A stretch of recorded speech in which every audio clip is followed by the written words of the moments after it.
Hello, I'm Ashy. I have with me Wah. Hello. And I also have Dez. At this point, I'm feeling like I'm being kidnapped to these things. Good. Okay. This is a hostage situation. So, Well, you are last... you are obliged to be here. This is true. So Oof. shit. Des might Yep. be onto something. Actual kidnapping. Help. Yep.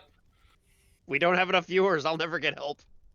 Yeah, True. no, you're doomed. You're stuck here. With me! And there's no ransom note going out. Subscribe to help me.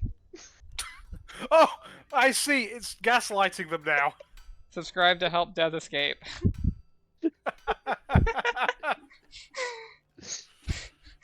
So last time, we built Norman of D, human fighter. So today, I want to go a bit more into depth about fighter and its class features. I'm going to open the SRD and pull up fighters because I don't really play fighters that often. They get lots of feats. And in 3.5, that's all they got. True. It's seriously, they get lots of feats. This is the problem. So do Slayers. Or Brawlers. Or a lot of things. I mean, that's I- true, but brawlers don't get quite nearly as many as, say, fighters. In fact, like, the only Yeah, they get class features instead. Class features are overrated. Oof. Fighters are brave. We don't need class features where we're going. We just need feats, and more feats. You can definitely do something with that, it's true. So, starting off, it has D10 hit dice, which is the second highest hit dice that a creature can have, which means it has the potential to take abuse alright.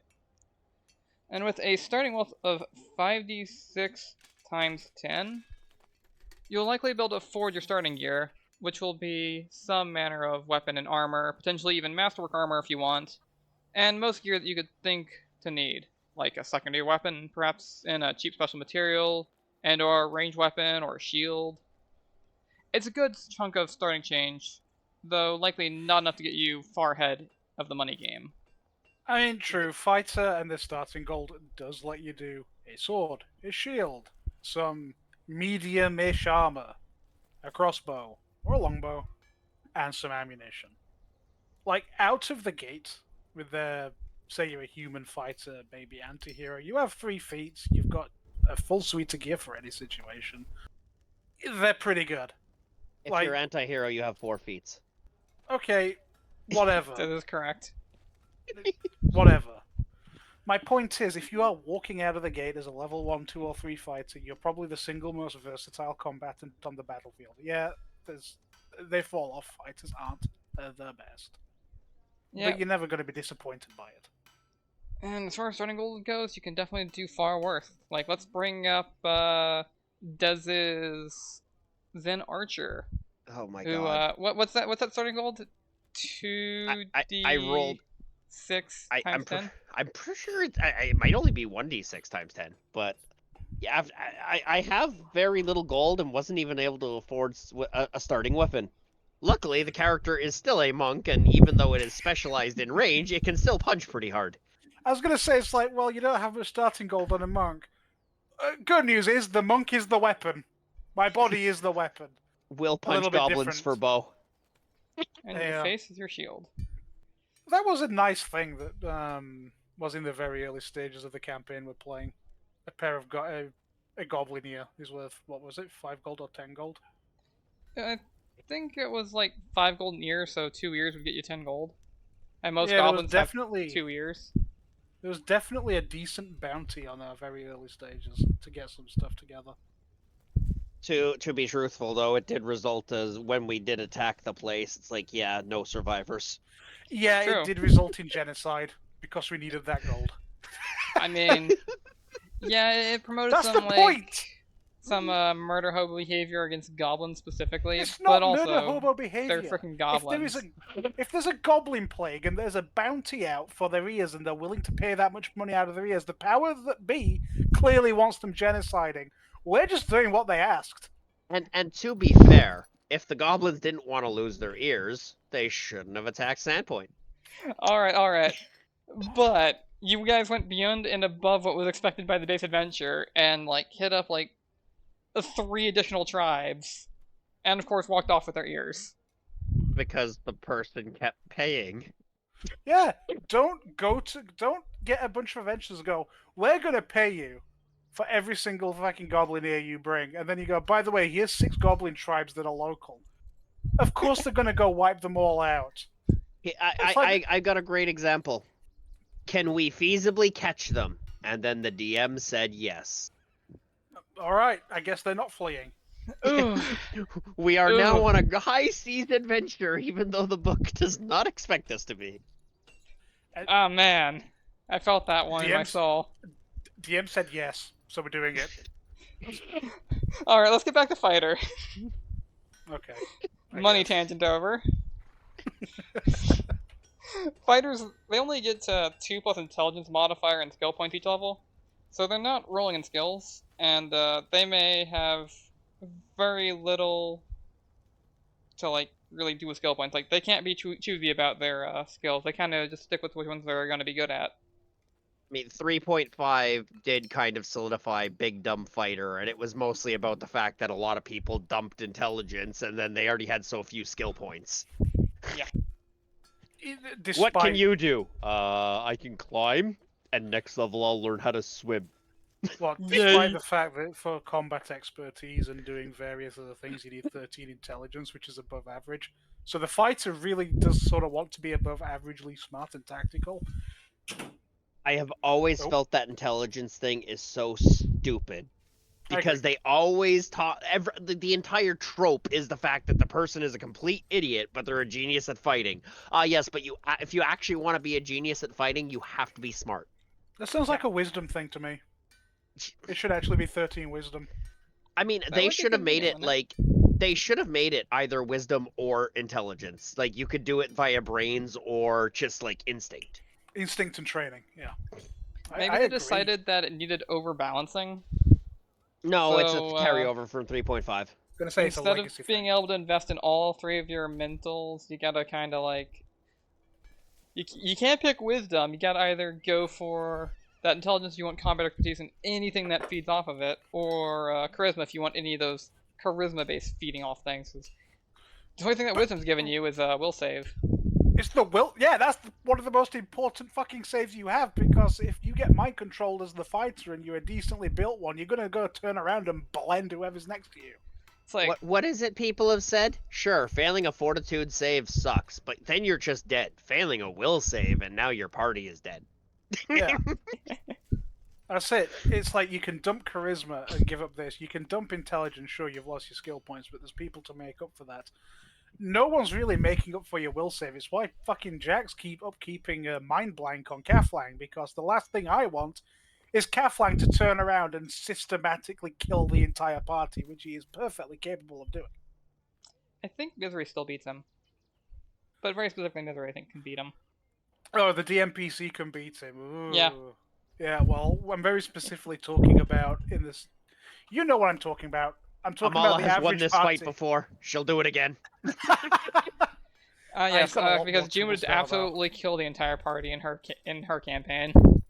Oh, yeah. Yeah, but there's a huge difference on that one. June had those teleport shenanigans. Kaflang never invested. He can't Sure. catch True. Amala. He loses. He does have Slayer's Advance, though. He could catch somebody off guard. He could get but to someone really quickly, but just not Amala, because Amala can literally be 200 feet away. He starts charging towards her after mind control. Amala wastes 0 point to get the fuck out of there. Sure. Yeah. There is that. But think that's Amala just also, because he is beats not Kaflang. he's not exactly the best built Slayer. Now, if this was June, it's like, yeah, okay, they're much harder time getting away. June Telefrags. was a horrendously powerful monster. But Kaflang decided he was going to go for roleplay and character and racial and culture-oriented things, whereas June went and decided to respec to be the most efficient killing machine possible to get through the last book of fucking Iron Gods. I mean, let's also be fair. It's also a thing about the players. I'm sure that if Kaflang got mind controlled to attack the party, like his first reaction would be attack Bobble on his shoulder. Whereas if like June got it, like your mind would immediately go to, who do I have to take out in order to not lose this fight? It'd Arcane be, caster. Yeah, it'd be moat. Moat would be in several chunks. This conversation, by the way, is very relevant on the will save and any martials, including barbarians. If you're not considering these things, something could just dominate your martial, and your martial turns around and just murks the party, and you're done. Yeah. It can happen, and it does happen. Granted, I think a lot in the modern era of D&D, a lot of DMs might avoid doing that because you've heard like Josh Strifaze and even fucking Asmongold talking about taking agency and control away from a character is unfun for people, so DMs don't go for the domination and stuff like that from the succubi or whatever, or water it down to something like a charm. Yeah.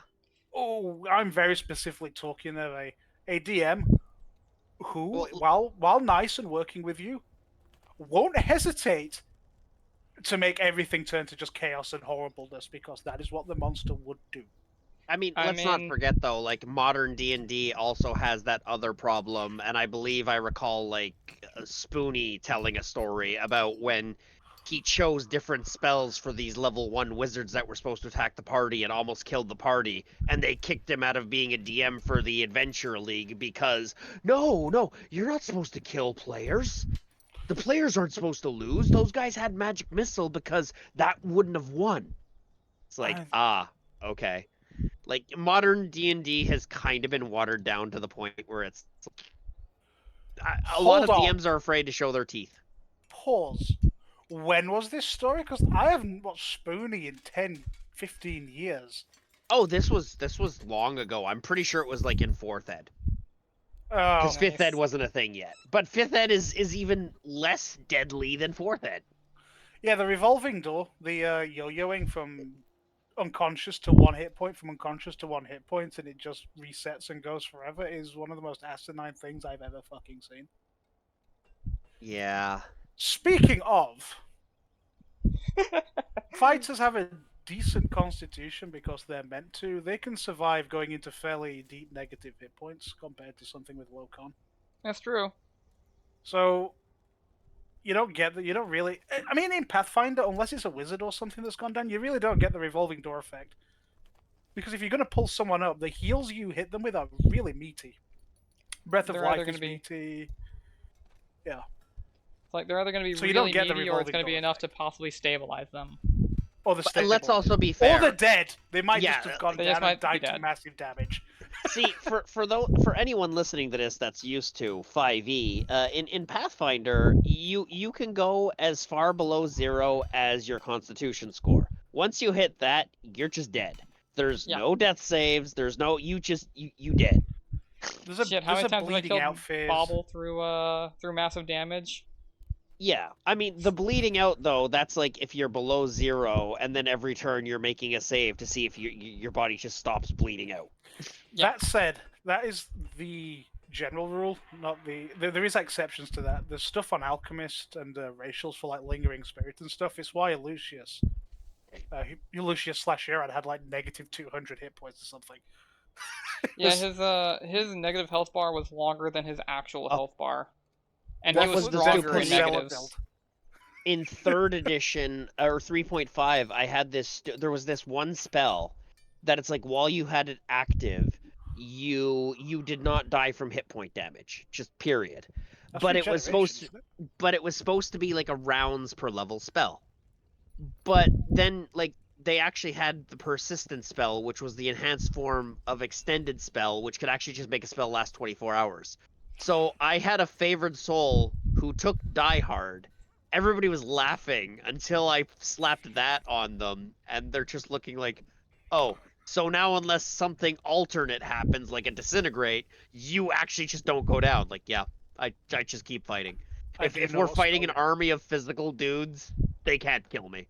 I do know what spell you're talking about. I remember that spell from 3.5. I cannot remember what it's called, but I also did the exact same fucking thing. I love it. I know exactly what you're talking about. Scumbaggery. All right, let's get back to Fighter.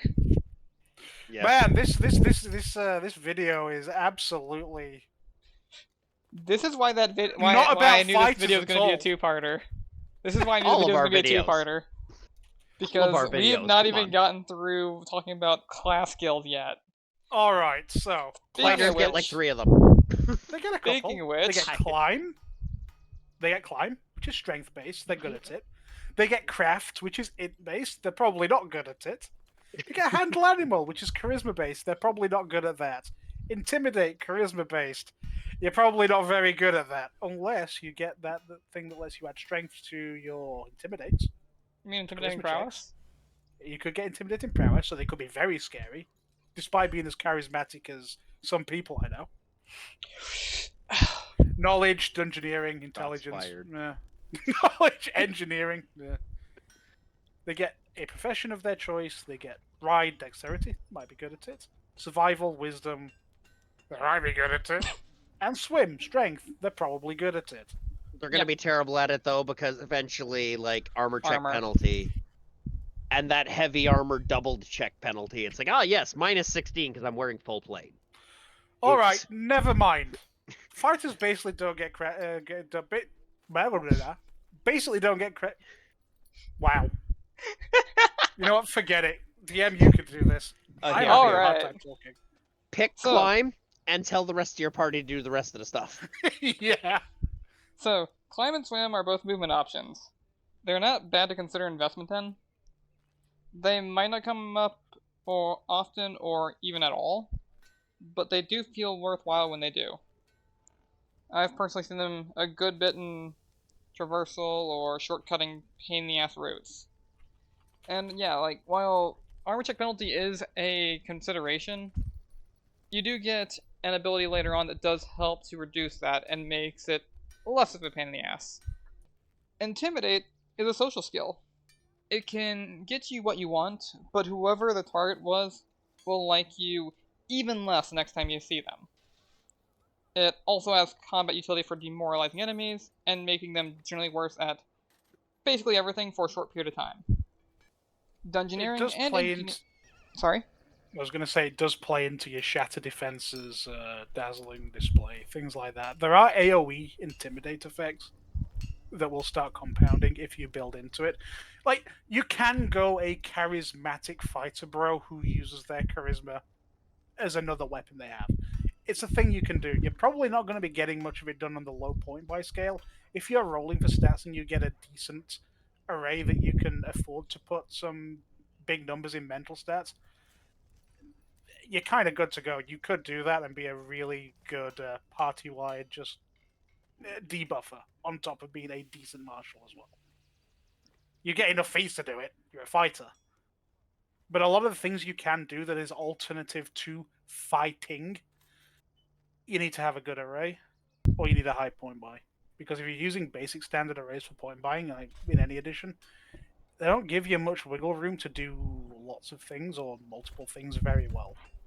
Yeah, if you're using the regular arrays, basically you're gonna have to build yourself like, okay, highest stat goes strength, second highest con, and then most likely dexterity, because fighters make use of that. And then all your low stats end up in all the mentals. Yeah, your charisma's Hence, probably big dumb fighter. Your charisma's probably your lowest. Then your intelligence. You've got to then consider your wisdom. Dumping the wisdom with the lowest stat is never a good idea because your will save, as we have rambled about previously, can just fuck you completely. You failed your will save, you're done. Your party might be done too. Yeah. Well. Back to Didn't skills. we have a conversation about this? We About probably did. composition? About composition of the party? Where your casters probably should have a contingency for when the melee, the big dumb front line gets mind controlled. Calm emotions, Suppress- make enchantments. Suppress charms and compulsions is a very nice one. It's only temporary, but it can save your ass. It was Yeah, a favorite like- of Elma's for a level 2 spell slot. Amala We has needed it it. prepared all the time. Not How- that it's overly. It hasn't happened much, but when it did happen, it was nice for her to be able to drop it. How many times did June get mind controlled by stuff? I think it was a number of times. It was a number Especially of when times. there was that succubus and she just rocks up and goes, "Hey baby, what the fuck?" And just like the party's like, "What are you doing?" Distracting it. Do your job. I'll take the negative levels. And Fuck. And then Wah remembers too late that they ask for will saves.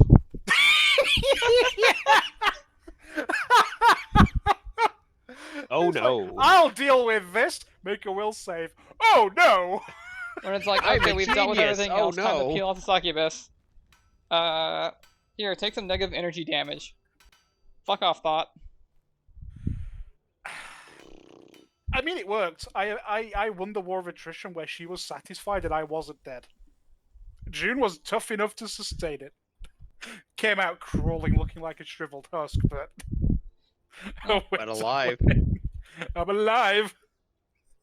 And then she tried to seduce Elma, and Elma's like, sorry, you're too basic for me. And, fucked right off after. Yeah. Well, you Good were times. immune to. You were immune to fucking mind effects, though. I wasn't completely immune, I was virtually immune at that point. Weren't you a vampire at that point? No, I was actually still Dampier at that point, but I still had Oh, a Cleric's will save, plus, like, 2 traits that would stack. That gave me, like, understandable. a humongous will saving throw. Feels Jack, man. Yeah, basically With that. his plus 27. Mala hitting the close to the plus 20s and everything, but she's like 80% equipment at this point.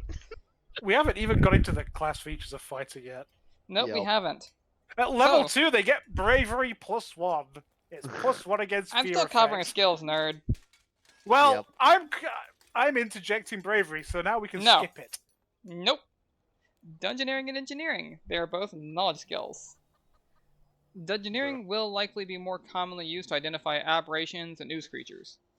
It may also be useful for identifying underground hazards or determining depth underground, whereas engineering can be useful for identifying robots and technology, with both of those being rare as hell. Engineering will likely be used to gain information about structures, when that is available, such as the style, the age, or structural weakness, or if a structure is dangerous to be on.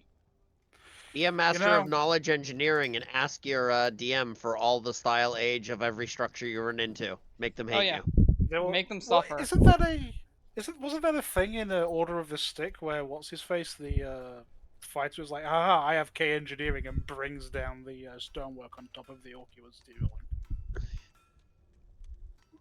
You've not read Order of the Stick, have I have you? not. Back when that was relevant. That sounds I have interesting, not though. either. Okay, it's a web comic back from when I was younger. It's probably still going. Very cool. There was internet back then? Why isn't that old? Yeah, it was. Look, it was powered by water wheels and pigeons, but yeah, we had it. I mean, I'm possibly the oldest one here, so I should be one careful to throw them. Very possibly. Go back to playing on your Atari. I had one of those. Old. Careful, your age might be showing there a little bit. Des immediately crumbles to dust. I played D&D back when it was advanced. Damn. So, Unironically, too. Let's not talk about Thaco. let's not talk about Thaco. I'm gonna drink some.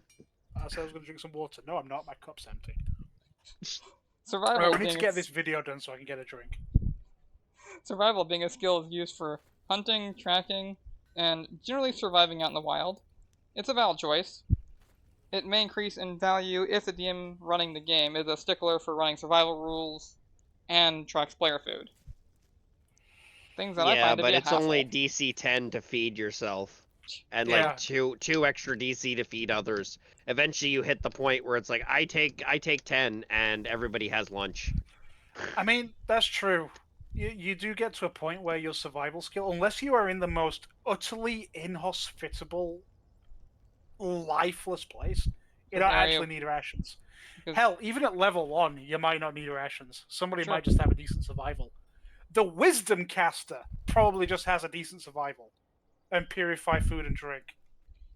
That's true. Walks up, picks berries. Don't worry, I prepared to remove poison just in case. I've had druids who do that. But then you just make it a survival check to see if it's edible or not. Like, Yep. rationing and water on a player character is literally just optional flavor. You don't need it. At no point, I think, are you ever going to be starving. Unless you are in the deepest wastes of the north, the deepest, horrendous of deserts. Or You the mean Rockies basically where Mountain. our characters are right now, but we've got so much food floating in our bag of holding that we don't actually have to worry about it. Yeah, we had so much food floating in our bag that they was regenerated into bagmen. Yeah. No, I wasn't talking about those. I was talking about the fact that after Amala starved herself, Misery literally went and bought like 100 pounds of rations. I know what you're talking about, but I'm talking about the troll sticks going wrong. Good times. And that's why anytime Jack mentions steaks, we coup de grace whatever he's talking about. Ah, yes. Jack, remembering he has steaks for the first time in a long time. He reaches for the steaks. The steaks reach for him and drag him into the bag. Oh no. If we didn't need his ass, I say we should have just let him get his comeuppance. What comeuppance? Troll sticks are a valid source of nutrition. Yeah, tell that to the replenish steaks that you themselves. didn't fully kill. Trolls are not human. They're not people. Who cares? I mean, it's still comeuppance. I Yeah, mean, but they're not people. categorically speaking, they're considered humanoid. Oh, well, they're not real people. Ah, yes, like how goblins and orcs aren't real people. Yeah, well, yeah. Let's go with that. Yeah, goblins and orcs, they're not real people. Anyway, the point is, your survival check will cover all your nutritional and water needs unless you are on the moon. Yeah. Area will increase the DC. The moon probably doesn't have shit to, eat. I think there's also you're the a additional lithivore. use of using it to pull poison out of creatures, but you're probably not doing that as a fighter. I was That's about more to of an say, alchemist isn't that a thing. heal check more? No. Apparently, you there's can a do it with survival survival. check for sucking the wound clean. Oh, alright. That one's one I didn't know about. Interesting. I didn't know about that either, but you know what? Sure, Okay. fine. Can Alright. you imagine if someone being inflicted with poison by a swarm or something, and it's like, it's okay, I'll suck the poison out. From where? Everywhere. I don't want to think about that. That's some weird shit. Fair enough. Yeah. Do your best. I got bit up. I got stung on the dick. Quick, suck the poison out, and then you take a mace to the head. Bonk. So, Hit by handle the animal horny and mace. ride. Handle animal and ride, they're both class skills, though I have a hard time recommending investing in them as this particular class, because the class isn't a skill monkey, and they don't have a pet class feature that relies on either of them. Handle animal could be a downtime toy if the fighter had a desire to train animals for some reason. We have one of those. It's a skull crab in a cage called Lord Crunch, I believe. Yeah. It reduces encounter difficulty because it has been trained that. It does have nest. Oh Yeah. shit, I forgot about that. It actually serves a purpose. Yeah. That's kind of fucked up that it serves a purpose despite it just being a crab in a cage. Yes, it does. Wow, that's fucked up now I think about it. But yeah. Let's see. Who trained Sir Crunch? The druid, who is going to probably be better at handle animal than most other classes. You'd think so, wouldn't you? You would think. I don't think he's passed a single. Okay, look. They're not very good at being a druid. Besides the point. Okay.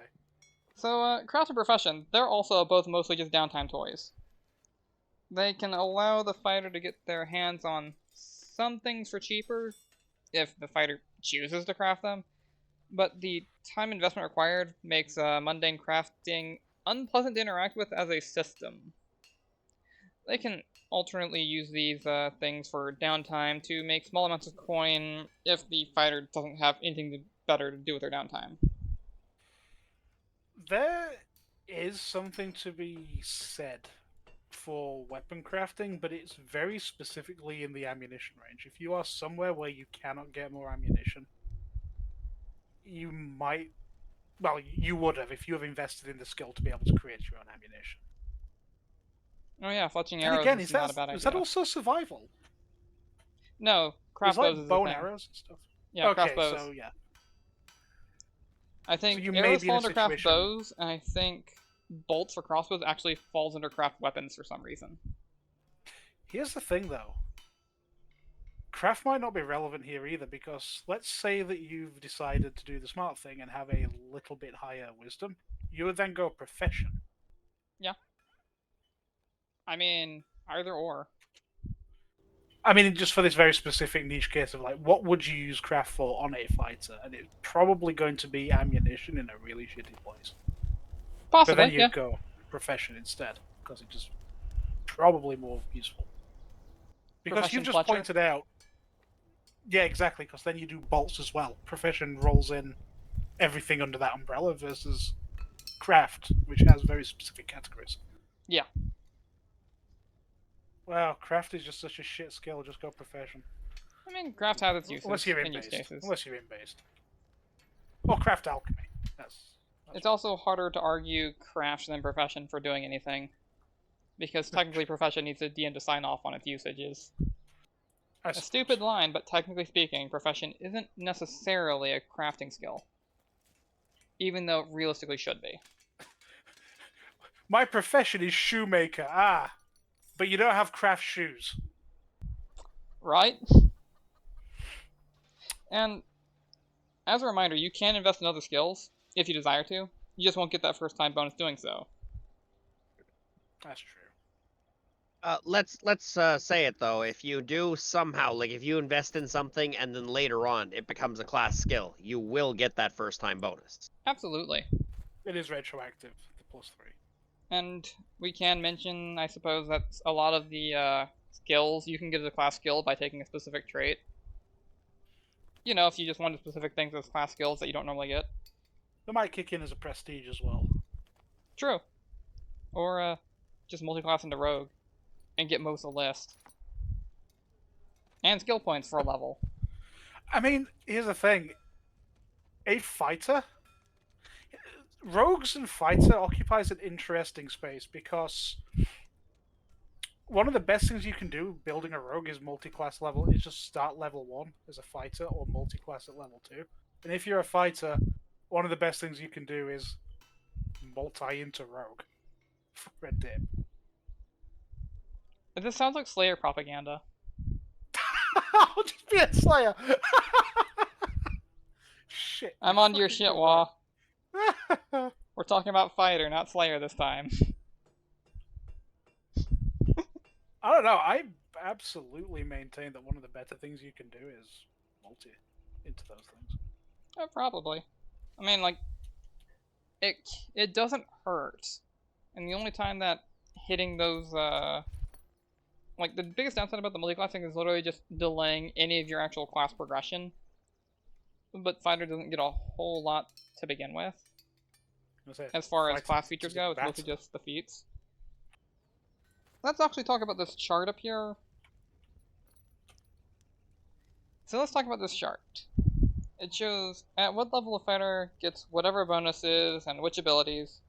The numbers here are not additive and just show what the base should look like for whatever level. Such as the base attack bonus increasing by 1 per level. This, by the way, is what it means to be a full BAB class. Their base attack bonus is equal to their level. That's the same for Slayers, Barbarians, Rangers, all the full Marshals. I completely forgot Rangers were actually a D10 Marshal. Yeah, they are. Look, do you know what my opinion on a Ranger is? My brain wants to Pew. interpret them as a D8 2/3. They're not. I understand that, but it's You always see surprising. Ranger It's like, and oh, your brain goes, ah, yes. What you actually mean to say is Hunter. yes, that's exactly what my brain does. Because who would play a Ranger when Hunter exists? Well, who would? Because if you're a Ranger, you need to take Boon Companion. You've got Or to just trade it out for something else. Sure. Trade what out for something else? The Your animal animal companion. Why would you do that? It's more powerful than you are. Not unless you take Boon Companion. then you're kind of fucking not doing the ranger thing, because people go, oh, it's a ranger, then you go, no, Drizzt Druid and everything else. The fantasy of ranger usually involves an animal companion. Let's be fair. The only reason people picked Ranger was the combat styles, and that became moot when Slayer became a thing. No, the only people play ranger to have the big animal companion. Oh, that's why you play Druid. I might be on Well, Deza's side there. you do that in 3.5 when Zen Archery was a feat and it made your wisdom your controlling stat for range attacks. Then you're a full-played druid with an animal companion and a bow, and you're better than a ranger. The depressing moment when the Druid is the better Ranger, because You are, because that you're was a a full feat. caster. You're a full caster. Your wisdom controls your bow and damage. It's like, there's no reason to be a ranger. You're a druid with Zen Archery. Alright, but this isn't the ranger video. We're not We've doing a ranger video. We're not doing one. Oh, don't worry, we'll do one eventually. Oh, But then I'll no. get to like remind you of the option other than animal companion that a ranger can benefit from. That'll be the one video where she doesn't have a guest. Yeah, you're gonna have to leave us out because we will be shitting on that class. That's And fine. we won't stop. I mean, that's fine. You're currently shitting on the class in like the wrong video. Yeah, that's how bad it is. So with that out of the way, let's actually start talking about some of these abilities now. We can finally get to bravery and armor training, So which at are the level only 1, things to fucking talk about. at level 1, they get a bonus feat. This bonus feat must be a combat feat. They gain a second bonus feat at second level and every even level after. And they gain the option to change out an old bonus feat for a new one when they hit 4th level, and then every 4 levels after that, with a few minor restrictions. This is relevant for retraining, or well, it's relevant for retraining because as you get a higher level and inherently qualify for more things, you can start stripping feats out and replacing them with just objectively better stuff.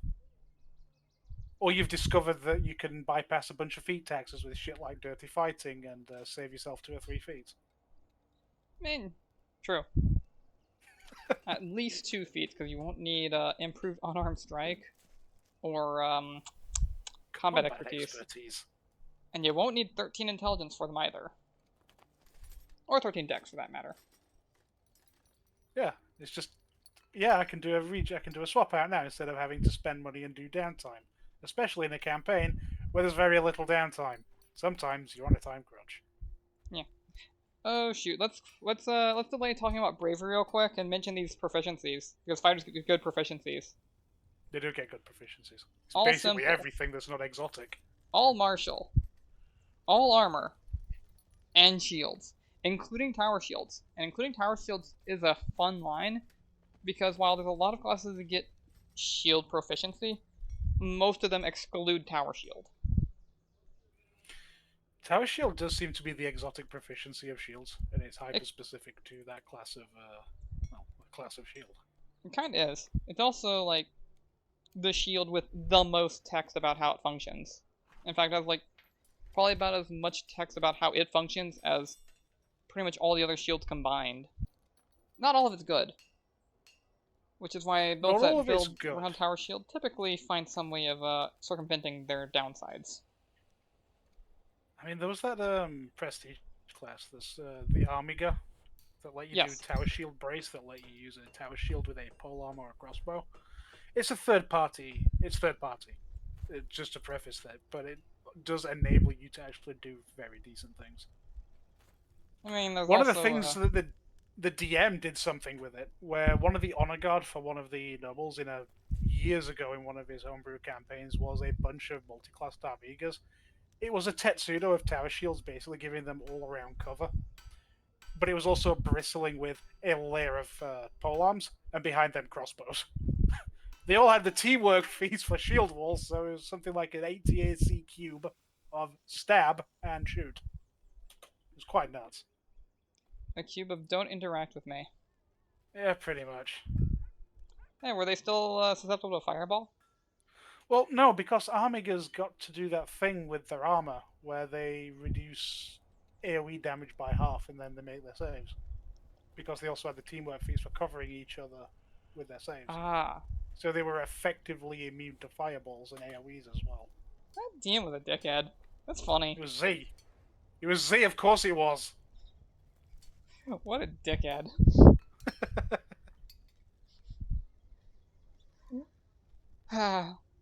That'd be fun to interact with, wouldn't it? We never did. We didn't think it was worth it. We ran. We were faster than them, at least. Yeah, with a tower shield, when the probably full plate and moving in coordination. Yeah, I'm sure you were faster. We just left. Okay, so let's shit on bravery now. Alright. It's +1 against fear effects. That's an oversimplification. And like, I wasn't crazy about it when I said it. It does start at level 2. It's a bonus to will save against fear. It is a prereq for some feats and some abilities. And some of these feats and abilities do improve it. There are also magic items that will improve it. You start with a +1. It increases every 4. And it only has a soft cap and can technically exceed the +5 bonus at level 18. Though, while fear is fairly ubiquitous, it is not an ability that we tend to rate very highly, due to, like, the fighter's naturally poor base will save. It doesn't band-aid the problem, and it's also a really boring thing, considering it is one of the few things the fighter actually gets as a class feature. It is not very exciting. This is where archetypes come in. We'll discuss archetypes probably next video. Or something. We'll talk about some archetypes later. I definitely want to cover them, because there are some archetypes in Fighter that I think are very cool and worth mention. Yeah, the two-handed fighter that actually gets you Supreme Power Attack, which used to be the domain of the Frenzied Berserker in 3.5. God, Did you that like was your, that was a good ability. Yeah, it was. But that class was just dumb. The only downside to Frenzied Berserker was that while you were in a frenzy state, you couldn't willingly get out of it without a will save, and you lose any ability to identify friend from foe. If you killed everything, and you probably were about to, you start to mull your party until they can put you down or you snap out of it. On the other hand, you're getting like +16 to all your fucking stats that are relevant. Yeah, because it's stacked with your Barbarian Rage and everything. Well, it's stacked with rage, but then you got your Supreme Power Attack, which is if you're using a two-handed weapon, which you are doing, you're basically getting +8 damage for every 1 to hit you spend. Yep. It's just... So what are you doing? I'm about to cleave the moon in half. Go fuck yourself. I'm about to wreck this man's whole career.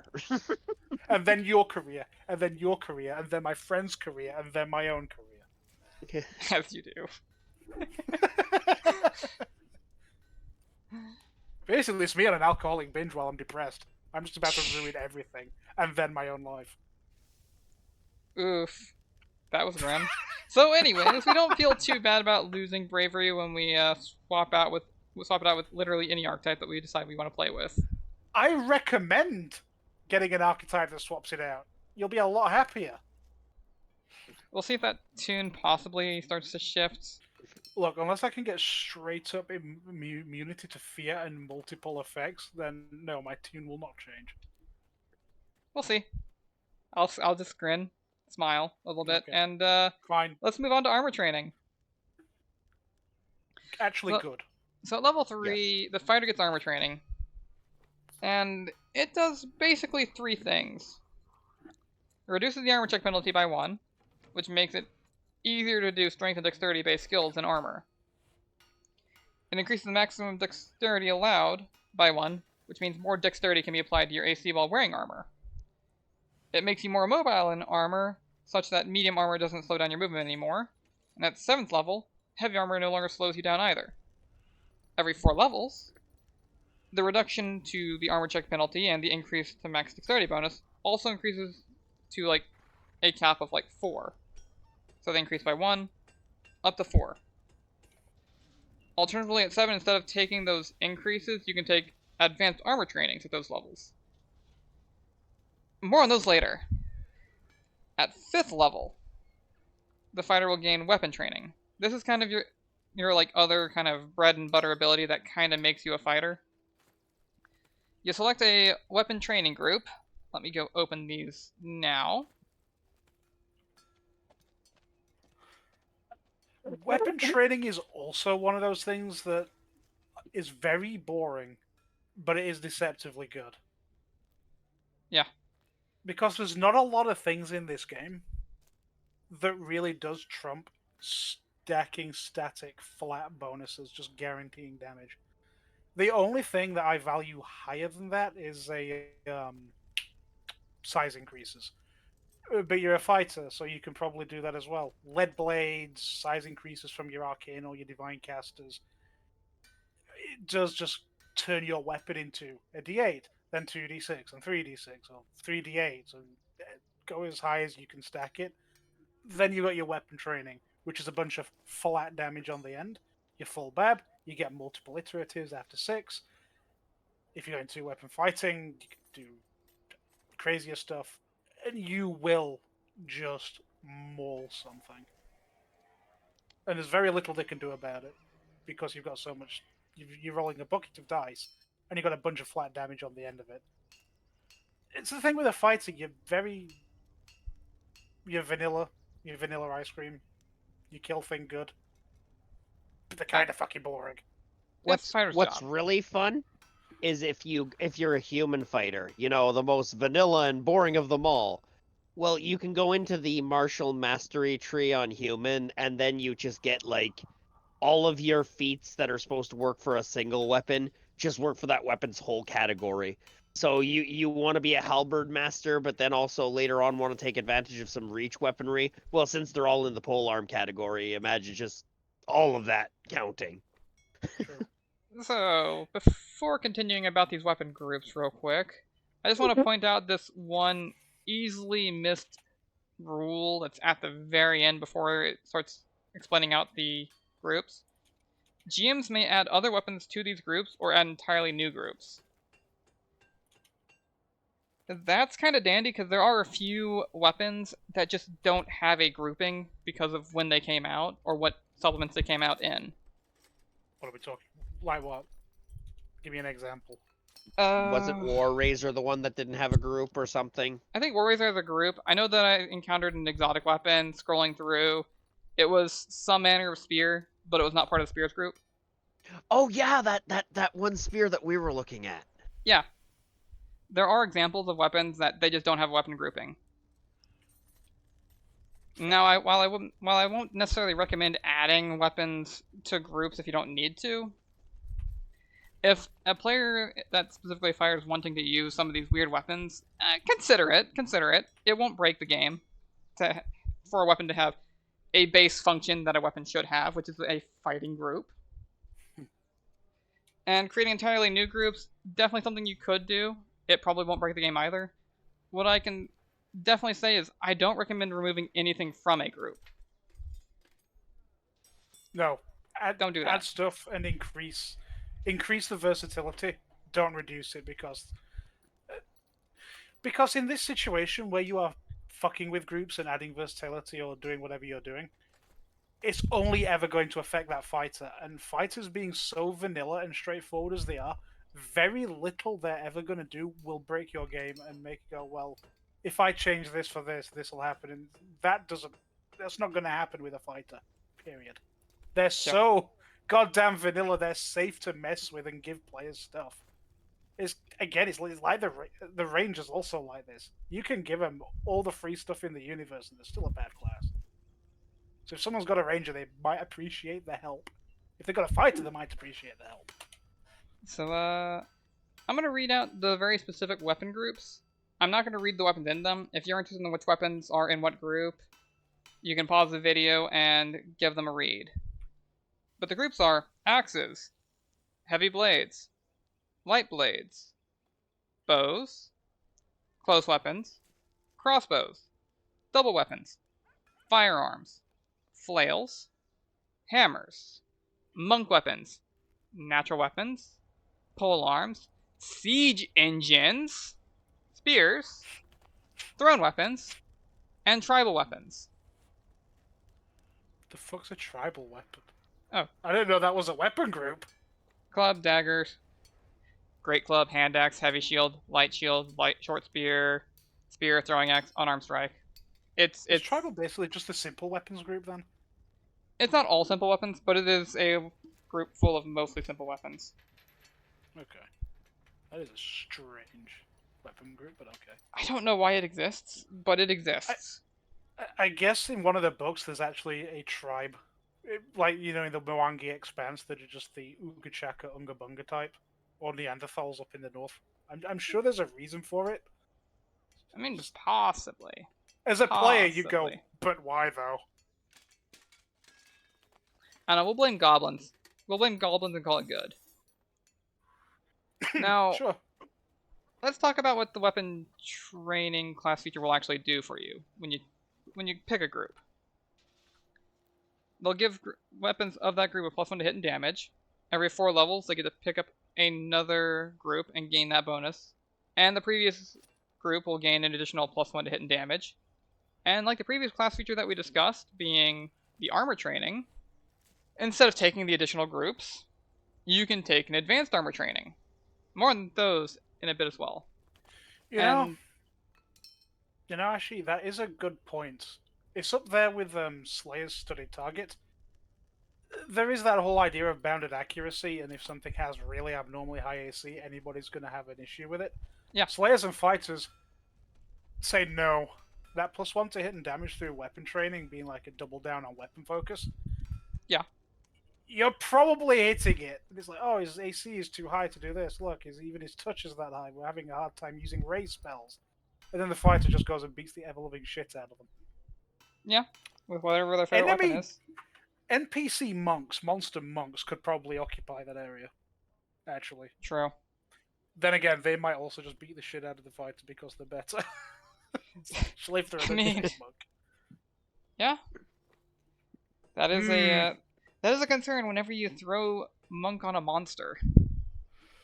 Some feral combat training, and then it just wipes the party off the face of the earth. They might do some crazy shit. And it'd be a bit remiss of me to not mention that when using weapons from a fighter group that you have training in, you gain that bonus from your fighter training to your CMB checks made with those weapons, and to CMD if someone tries to sunder or disarm such a weapon from you. Reminder, CMB is your ability to do weird fuckery like grappling, disarming, sundering, and such. And you get that bonus against when somebody tries to sunder and disarm you specifically of those weapons. Now, the next unique class feature that fighters gain is all the way down at level 19. Armor Mastery gives you DR5 everything, basically. Everything physical, I should say. As long as you are wearing armor or using a shield. I think I rate this higher than most, since on its own it only looks like 5 less damage from physical attack hits. Though, with as late as the ability comes in, you won't get much time to play with it, and in most games you probably won't get it at all, because getting down as far as level 19 or 20 is fairly rare.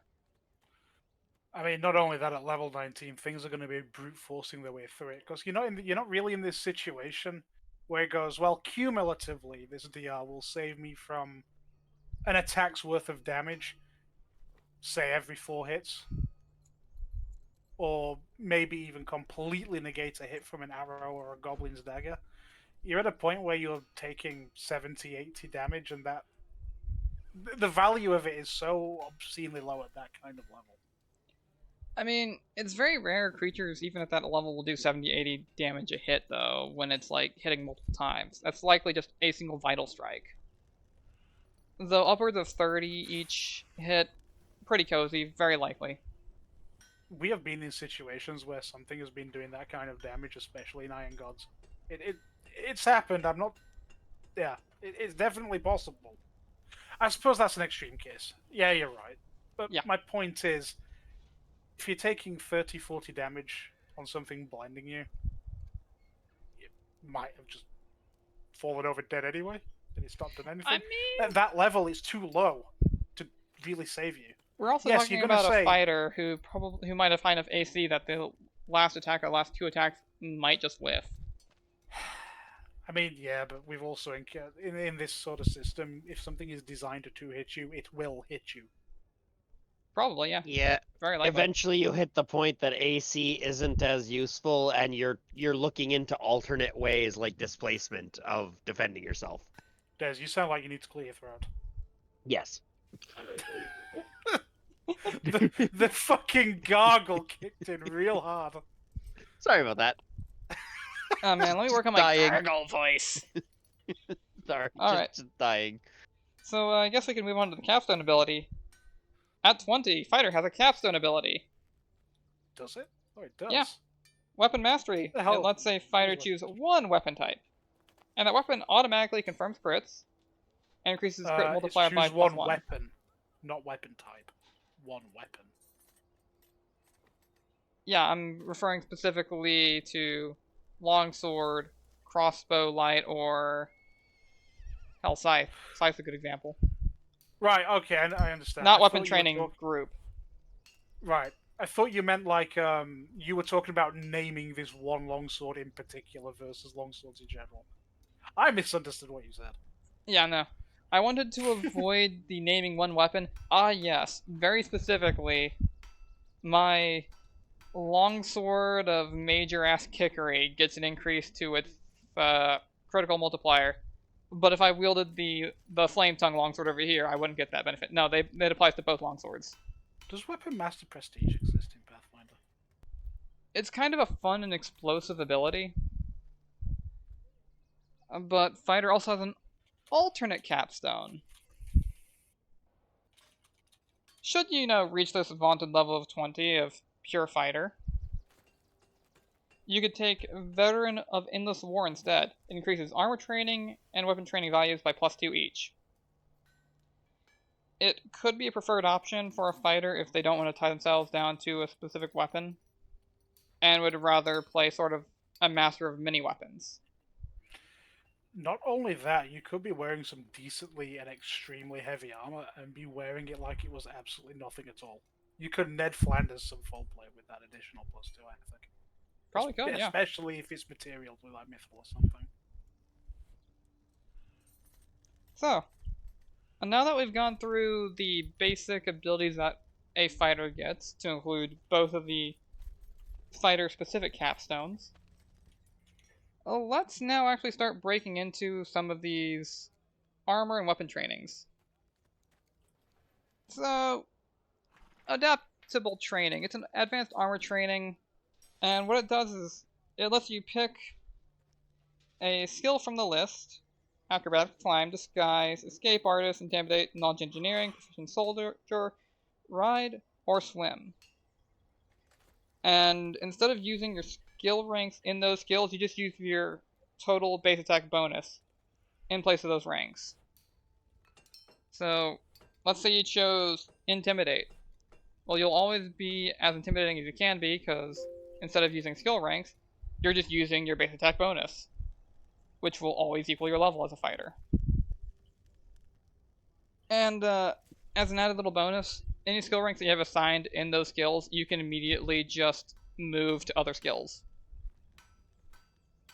That's pretty good, actually. It's decent. It helps you branch out as a fighter to be better at more skills than what you would normally be allowed as a fighter. True, I suppose. It's still not what you'd expect to versus a... Well, it is exactly what you'd expect with a fighter, but you're still probably not matching any other. Yeah, there's also definitely the question of, is it better than base armor training? Possibly. Is it better than some of the other options, though? Is another consideration. Yeah. So, we'll slide down to the next option, because there are quite a few of them. Armor specialization. You choose one specific type of armor. Say, in the examples here, chain shirt, scale mail. You'll probably do full plate, let's be honest. And you get to add 1/4 of your fighter level to the armor's armor bonus to get, more AC. What? up to a Is that maximum of cap- plus... No, this is just armor training. This is an armor training alternative. Ooh. To a maximum of +3 for light armor, +4 for medium armor, and +5 for heavy armor, which means you do need to be level 20 for the entirety of the +5. But you'll cap out for light armor at like 12 or medium armor at like 16. So yes, it lets you get more AC from your armor, but you can only choose one type of armor for it, which will probably be whatever type of armor that you choose to be wearing. It caps out the soonest for light armor, so it's not a bad option for light armor fighters.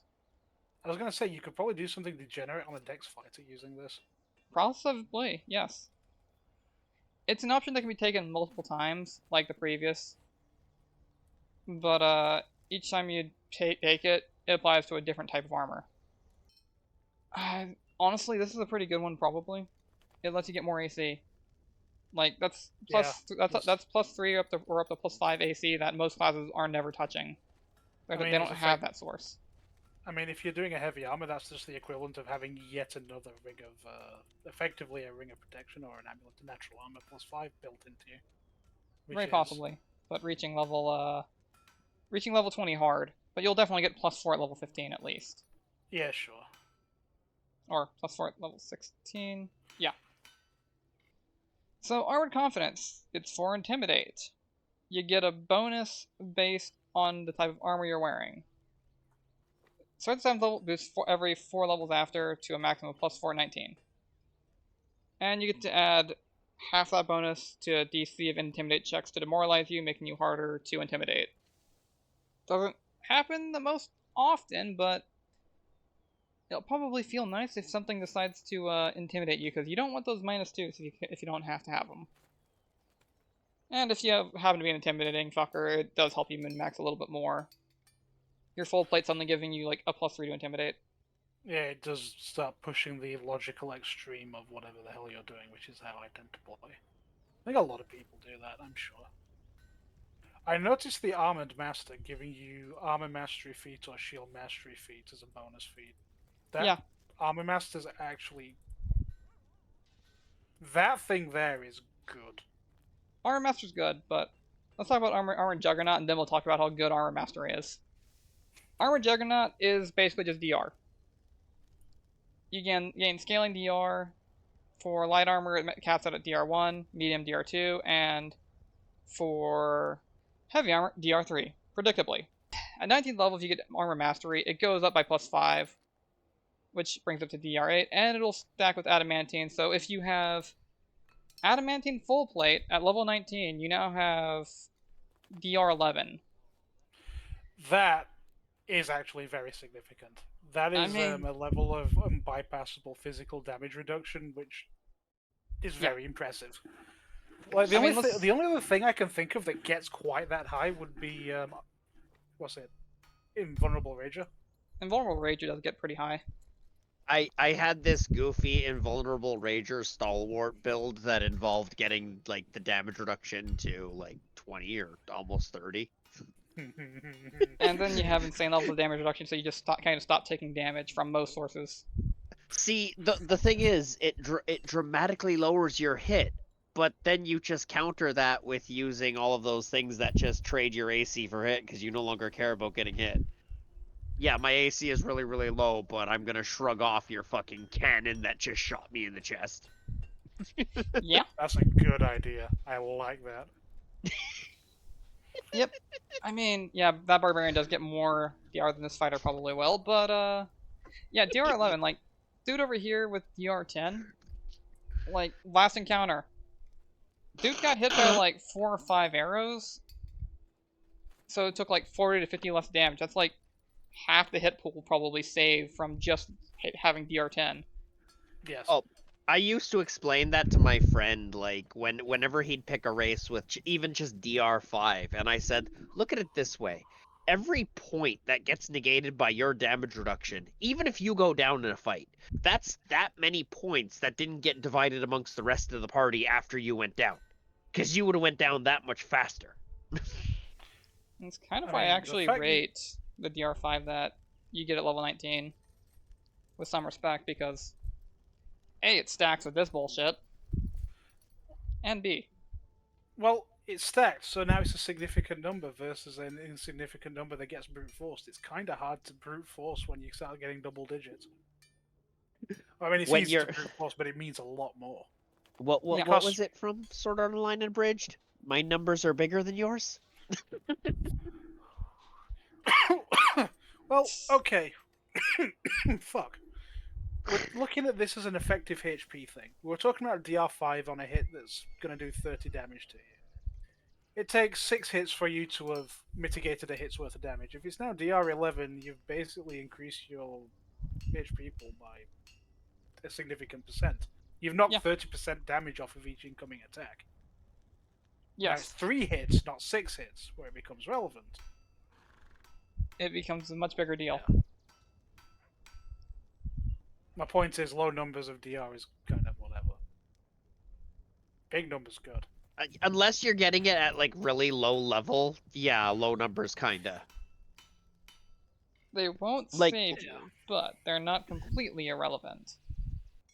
So, Uh, depending on your level, like if something's entire shtick is to do a low amount of damage, but then just deliver something absolutely debilitating like a poison, yeah, DR can then save you. If it's like a DR, if it's like a 1d3 -1 scorpion with mega death poison, if it hits a 0 on you, you don't get poisoned. It's minimum damage 1 required to actually sting you. Yes. It didn't quite go through the skin. I mean, I God, like VR. I remember that old feat that also used to let you fortitude save will saves. Wait, there was a will save version of Twistaway? Yeah, but it was 3.5. I remember taking it on a barbarian and literally just I just ignore your fucking thing because it made it where you were allowed to roll your fortitude save for will saves, and it also gave the added effect that you no longer failed fortitude saves on a roll of a 1. So you actually just had to add your number because it was potential you could still save. I like that. It's like the succubi tries to dominate you. You flex. You aren't interested in this damn bitch. Do you see I- these abs? You're too weak. Just JoJoing through all the will saves. It was Oh, Awaken my man. quivering abs begins playing. fucking hell. That Fucking one hell. might, I don't know if I can get away with playing that one.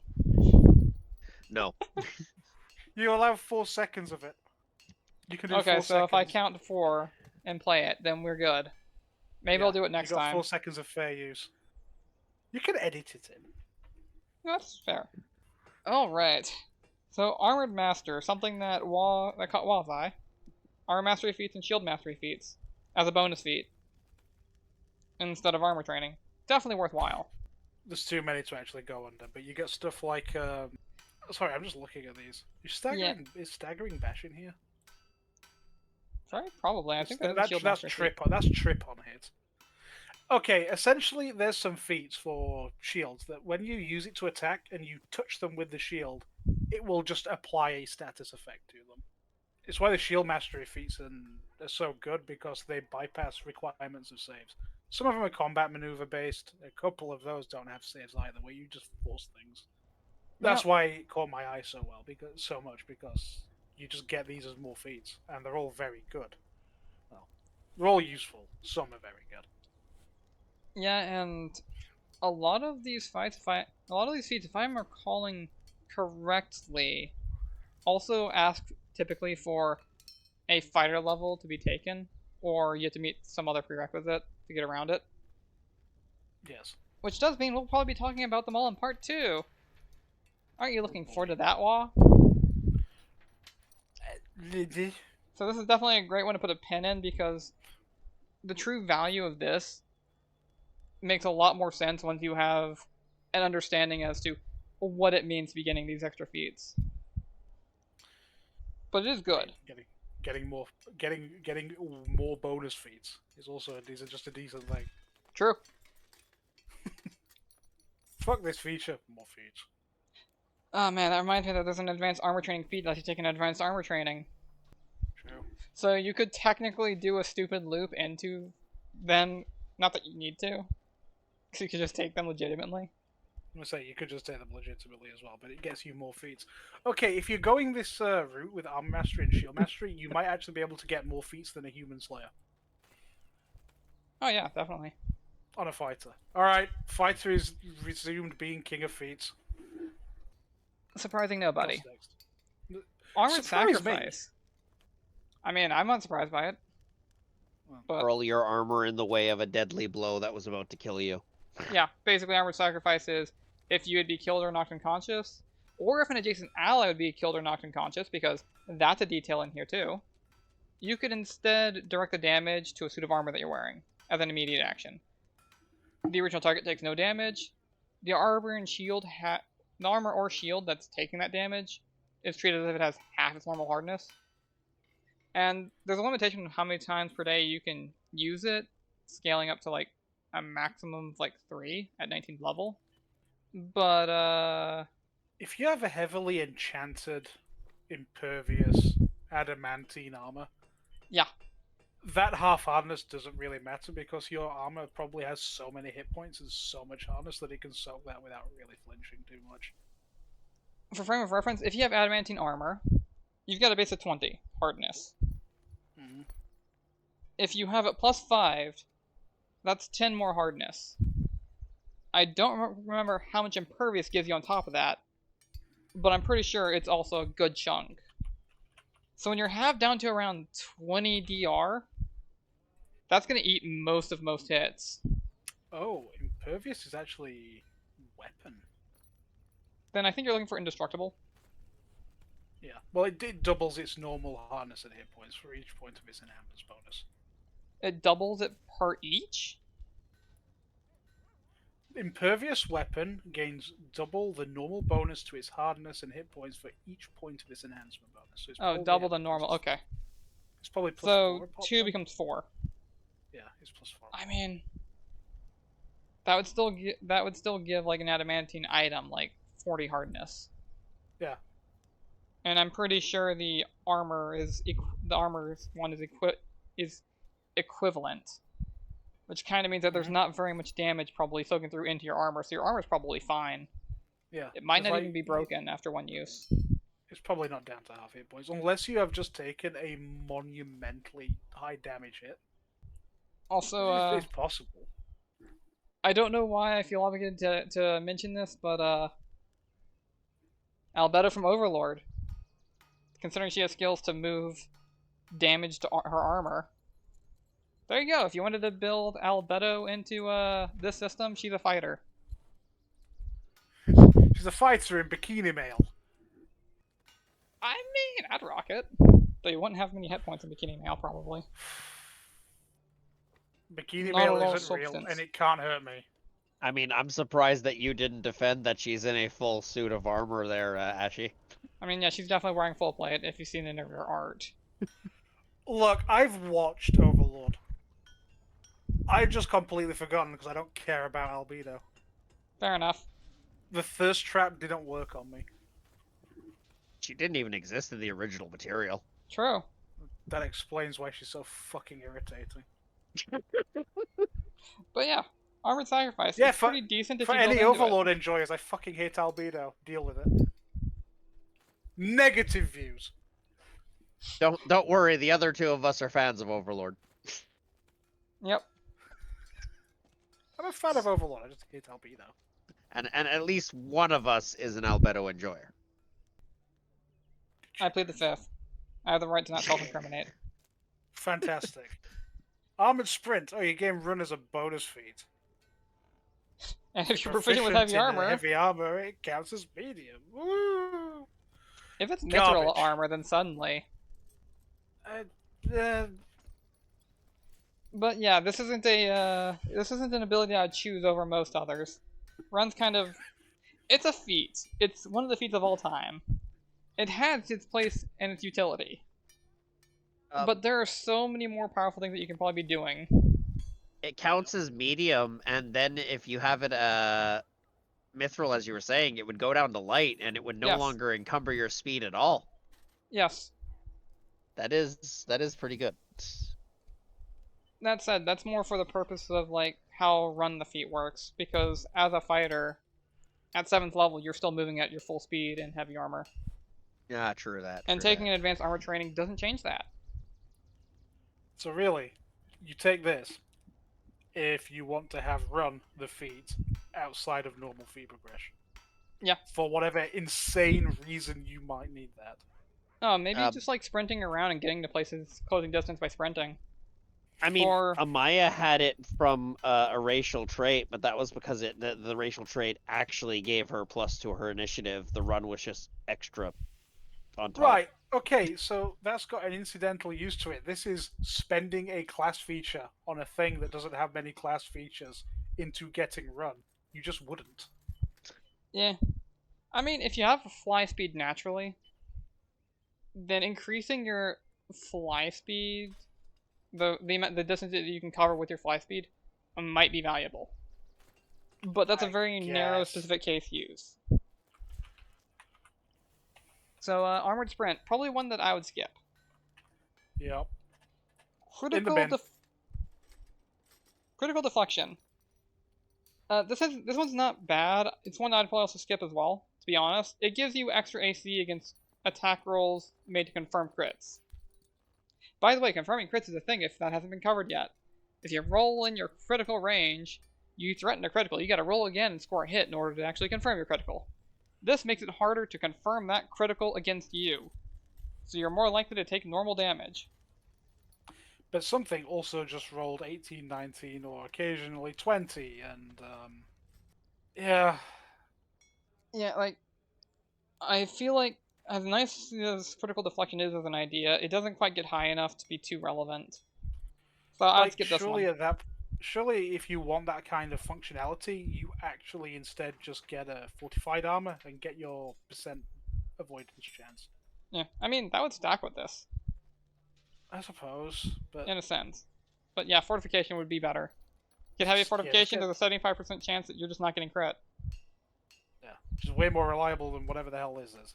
Yeah. Master What is Armor. Master Armor.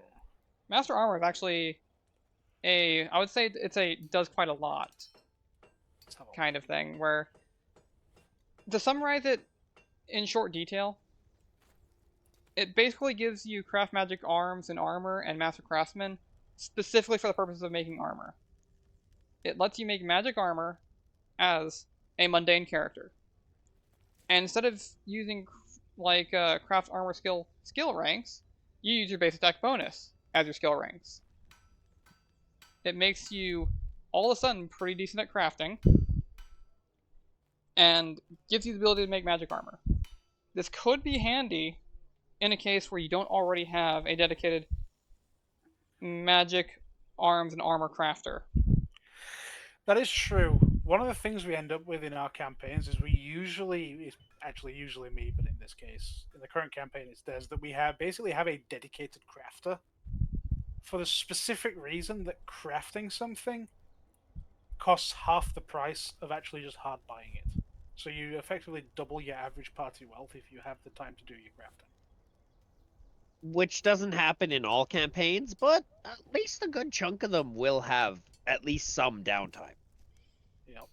And there are like some situations / campaigns. Like if you're doing PFS, they probably won't allow crafting anyways, and in that case, you're Oh probably yeah, never no, taking it's this. banned.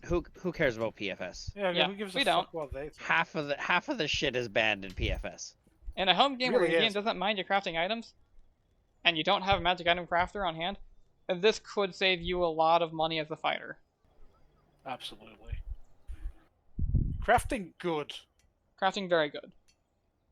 But if you already have a magic item crafter, which you probably should, and they probably should be in Arcane, it becomes completely redundant at that point, and at that point you're not taking it. Yeah. More than likely. Quick Dawning has a lot of text. And most of it probably isn't relevant to you, because if you're in a situation where you're having to quickly, hastily don armor, you're probably better off spending those rounds that you'd be putting armor on just fighting something. Yeah, this is definitely a skill for. We were camping out in the wilds and we got ambushed. It is absolutely more efficient to just wander out with your dick swinging and go beat them up without your armor. You know, Or have a backup armored coat that you can just slip on.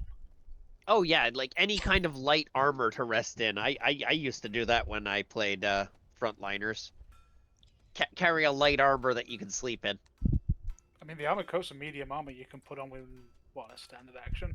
He just Oh, slips yeah, on that- and slips off. Like, that's what the armored coat's good for. Yeah, To break down don't what do this. Get an armored coat. to break down what it does do for the sake of posterity or whatever, it decreases the amount of time that it takes to put on and take off armor. If you hastily don your armor, you can make a strength or dexterity based check, very specifically strength or dexterity, as a full round action, so it eats yet another turn to get rid of the penalties. But if you succeed, you get rid of the penalties of having hastily donned the armor, which we'll probably talk about later when we actually cover Talk about armor in armor? greater detail. And it does a third thing that might actually be mildly relevant to you.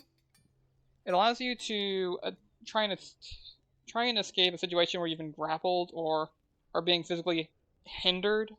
You can attempt a combat maneuver check, an escape artist, or a strength check to escape it, and you can gain a bonus to that check equal to like up to half of the armor value by removing that armor value from your armor. So for in the instance of full plate, it only accounts for like the base value, not enchantments. You get up to a +4 for a set of full plate, which might do it and allow you to escape. It might not, but now you're stuck with reduced armor value until the fight basically ends and you can re-don your armor. If he gives a bonus on his check. See, I was just reading through this, like, okay, does it work on paralysis effects? And it's like, okay, it's a very specific set of physical restraints. I could see it being useful if it applied to effectively your will saves. Or If you against fortitude saves, could, fortitude paralytic effects, but it doesn't. if you could dip out of like a hold person by taking off your armor. Aha, you're holding the Yeah. armor in place now. Yeah, Yeah, that would- exactly. No, it doesn't work like that. That would improve it, but that also makes very little sense since the idea is that you're removing armor to reduce the like actual effective grapple area. I was trying to see if there was a rules as written way of making it better than it is. Yeah, no. Cannot. It don't work that way. Alas, this is not good. It has use cases. I don't recommend picking it up over any of the other better options. Or just basic, like, armor training, even. God, you're such a fighter centrist.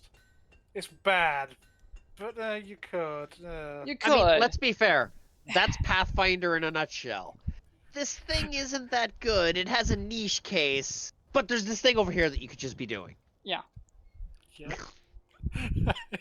You could just be doing something good and not whatever the fuck this is. So the next one's actually kind of fun, though. Steel Headbutt. So, Steel Headbutt, if you're wearing medium or heavy armor, you can headbutt somebody with your helmet as part of your full attack action. It's treated Oh. kind of like a secondary natural attack in that it's always made at -5, and it always deals like half of your strength as if it were a secondary natural attack, or even like that second part applying to offhand weapons. It is treated as whatever special material the armor is made out of, and it can be enchanted as a weapon separately. But yeah, if you ever wanted to walk around and just start headbutting people to death. You know, Hey Ashy, you know Yeah. that dwarven helmet that is specifically designed for headbutting? Could you weave that into this and replace that damage dice with that particular weapon? I'm pretty sure dwarves have gear and feats designed to just headbutt things. They do. Okay, I think you can dwarf this up and just go around headbutting shit in the nuts. It might be doable. You could probably combine some class features, some feats, and do something funny. Though I don't know think if it would this- replace necessarily the base damage of the steel headbutt ability. I mean, It would be an additional Yeah. headbutt still. yeah, exactly. Well, I'd have to read it. I think there's something you can do with this. You know, a bit like the dwarf kilt twerking on a dwarven swashbuckler with a Sure. spike kilt. I That think there's goofy ass things you shit. can do here that's funny. Yeah, it's also like it's a fun idea, and it's taking a typically defensive quote unquote ability or a utility ability and getting an offensive ability out of it. You need to have some sort of enchantment or an effect that triggers an on-hit, though. Because the damage dice and the actual bonuses it get are going to be quite low and fairly irrelevant. You'd probably want to, like, you would enchant this thing out the wazoo if you want it to actually be useful. But hey, if it's a +5 adamantine helmet of bonking, it might suddenly just be useful. Hey, if you've got an alchemist in the party, you can poison it. Yeah. This is my sting. Whack. That's dumb. Anyway, look, it's dumb, but valid. I won't argue that it's not valid. I will just say it's dumb. Mm-hmm. Alright. So a fun one. It might not still be better than, like, some of the other options, though. But, it's a fun idea. Unmoving. You select a combat mover aside from the Thunder. And basically, the armor starts helping you against those. You get a bonus to CMD against that maneuver based on the category of your armor, and it scales up to +5 for light armor, +6 for medium armor, and +7 for heavy armor. Mithril armor has a special note made for it where mithril armor reduces the bonus that it offers for normal armor of its type. Which, yeah, makes sense. Still disappointing, but makes sense. It fits with what mithril's purpose is. Okay, so if we're doing this, then clearly adamantine, because it's extra heavy and extra thick, should be a +1 to all values then. That would be nice. If mithril's doing this, I'd argue adamantine should do the opposite, because they are yin and yang of materials. I can agree with the concept because adamantine do be heavier. There isn't the mechanical support behind it, and most DMs probably would say, no, we're not buffing the ability. That said, the fighters, they probably need buffing. I feel like on most fighters, I wouldn't take this, though it isn't bad. A bad idea to say go for a grab, especially if you're on, say, a human fighter and you're using your natural fighter progression from your favorite class bonus to increase your resistance to, say, grabs and I guess maybe trips or thunders. And then suddenly you can get a sizable bonus against grab and be very hard to grab for most things. Being anti-grapple is actually useful because if there's a lot of creatures that do have grab on their effects, so they will just auto-grapple you when they touch you. Yeah. And if you're a two-handed wielder, you might not be able to actually hit it back. You might be stuck in Spite Gauntlet Hell, punching it to death and praying. So I definitely think unmoving, if you know that your DM likes grab creatures or engulf creatures, fucking Shim loves all of those things. It was the only way she could try and shut Kizin down by was hitting him with a floating jellyfish-like creature that grabbed, engulfed, and paralyzed. So, if the DM is particularly dickish on fielding shutdown things, this could actually save you from them. Case use, but it's anti-DM tech trying to shut you down. I mean, anti-DM tech is a rude way to put it, but because it's only good against one combat maneuver, that's a little bit sad. If you just pick the one. I'm just saying, sometimes DMs can be a little bit fucking spiteful, and it is a solution to that. Yeah, you're in a fucking toxic game, but some people don't have the choice to just walk. So you might need it. Am I a bad player? Maybe. I thought we established that last video. We're not even halfway down this page. I'm looking at the scroll bar. That's why this was going to be a two-parter. Okay, there's more on the fighter's front page than I thought there would be. Yes. There's a lot more than... I think we've at least hit the end of advanced armor training. So many archetypes. So you ready to talk about the advanced weapon training? Let's go. I hope whoever ends up listening to this can actually follow, because I've just been talking topic by topic by topic, that my brain has lost anything and everything else I've talked about previously.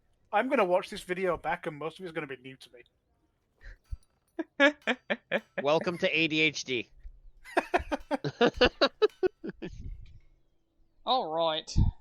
So, advanced weapon trainings, like advanced armor trainings, only technically replace a partial of the advancement. Whenever you take an advanced armor training, you still get your initial +1/+1 for your first and other weapon trainings that you have. So taking advanced weapon trainings won't actually stifle your primary weapon group.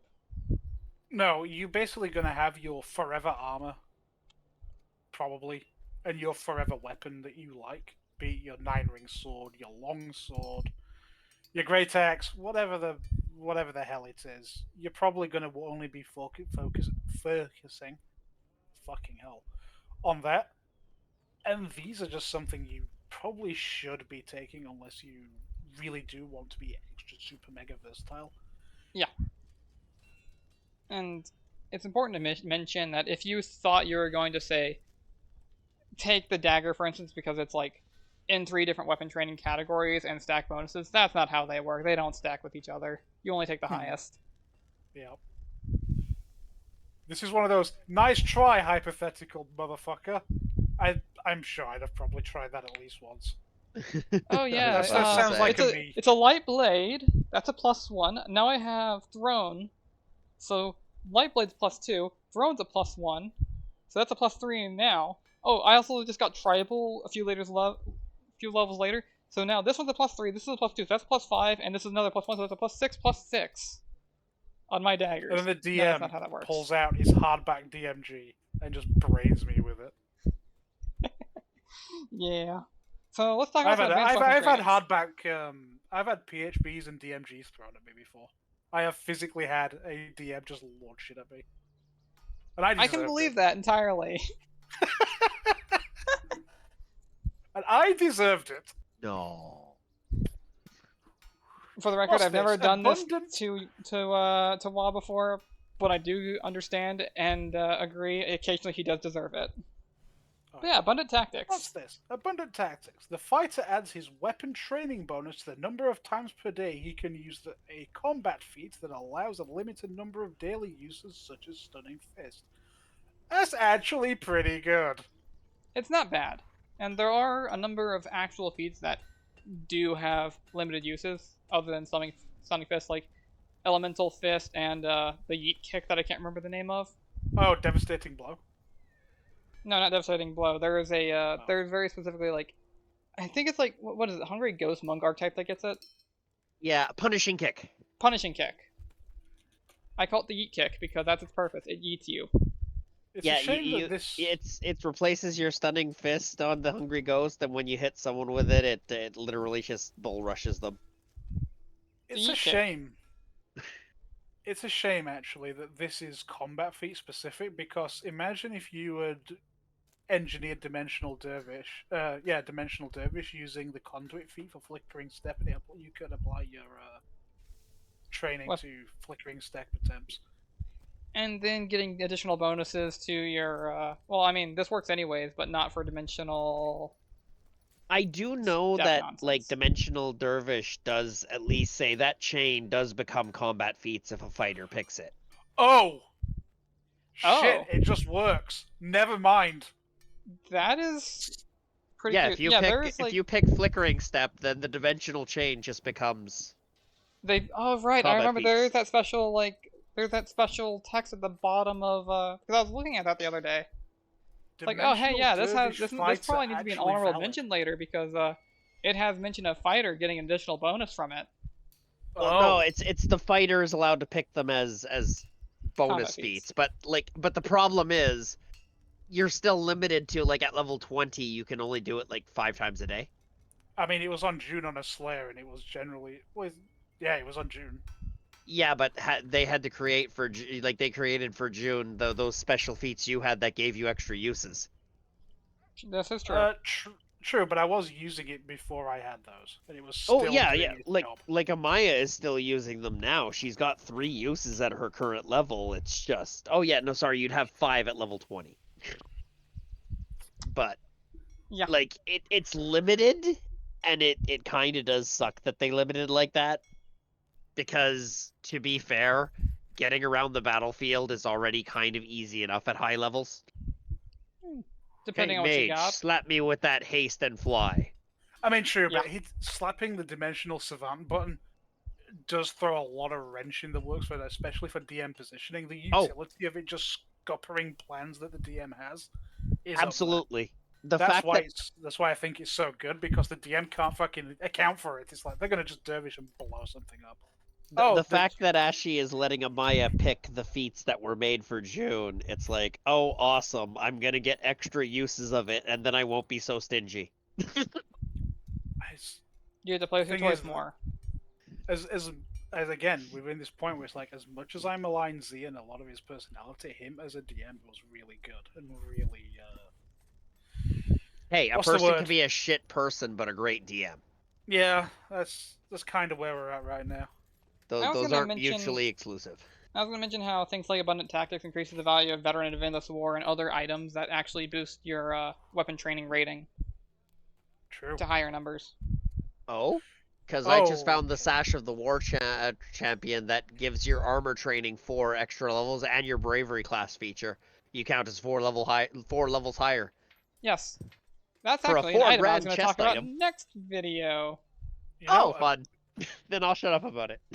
wow, we're really stacking that weapon trading flat damage to the sky. I mean, I think yeah. you could actually do some really, especially on a bow fighter with many shot, multi shot, press the hammer the gap. I think with abundant tactics and a couple of other things, and those boosting the weapon training, you could Don't make for- the mother of all Gatling guns.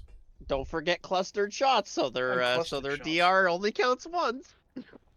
You can do some pretty devastating things, yes. I can see a particularly degenerate bow fighter forming here. It's like, oh, you could do a Z Archer. Yeah, fuck you, bow fighter. And that's where the fighter raises his bow, puts his hand near his quiver, and then all the arrows are gone. They're all in that guy over there now. Alright.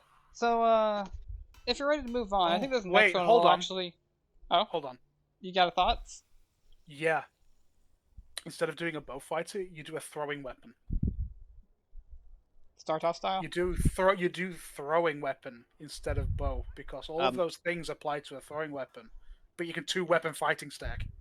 If you star toss style and go with the Desna's star knives, you can absolutely make yourself a complete charisma based fighter. You could. Just 100%. I have a build that's a Desnan shooting star. It's a charisma based swashbuckler. Yes. Flying We're talking blade. about the fight. We're talking about the fighter here and boosting that flat damage.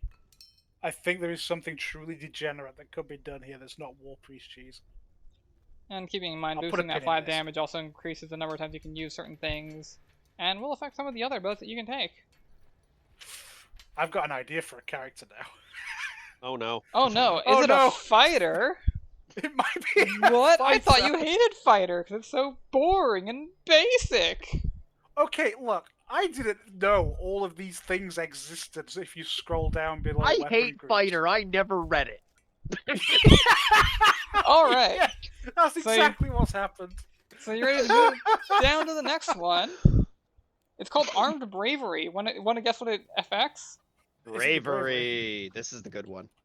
This one takes that bravery bonus and only applies to fear, and makes it apply to all will saving throws. In addition, Wait, what? the DC of Intimidate checks to demoralize him increase by an amount equal to twice that bravery bonus. You need to have bravery in order to select this option. Armed? So, you know how bravery is not that diverse in what it can do? Well, suddenly now it applies to all will saves. Wow, I'm sat here going, just go to an archetype and swap it out for something interesting. Me will save. After Begins after foaming how at the much mouth. you after how much you ragged on about the will saves before, suddenly bravery is like, it's shite until I get that ability, and then it's fucking king. Look, I clearly had a lot of opinions based on not knowing what the fuck I'm talking about. Ashy I- saying fighter's good, holds up the book. That's not gonna stop me from dissing them. I can't read. I can't read. Just wait till you get to the bravery specific feats that I'm gonna talk about that turns them into fucking auras.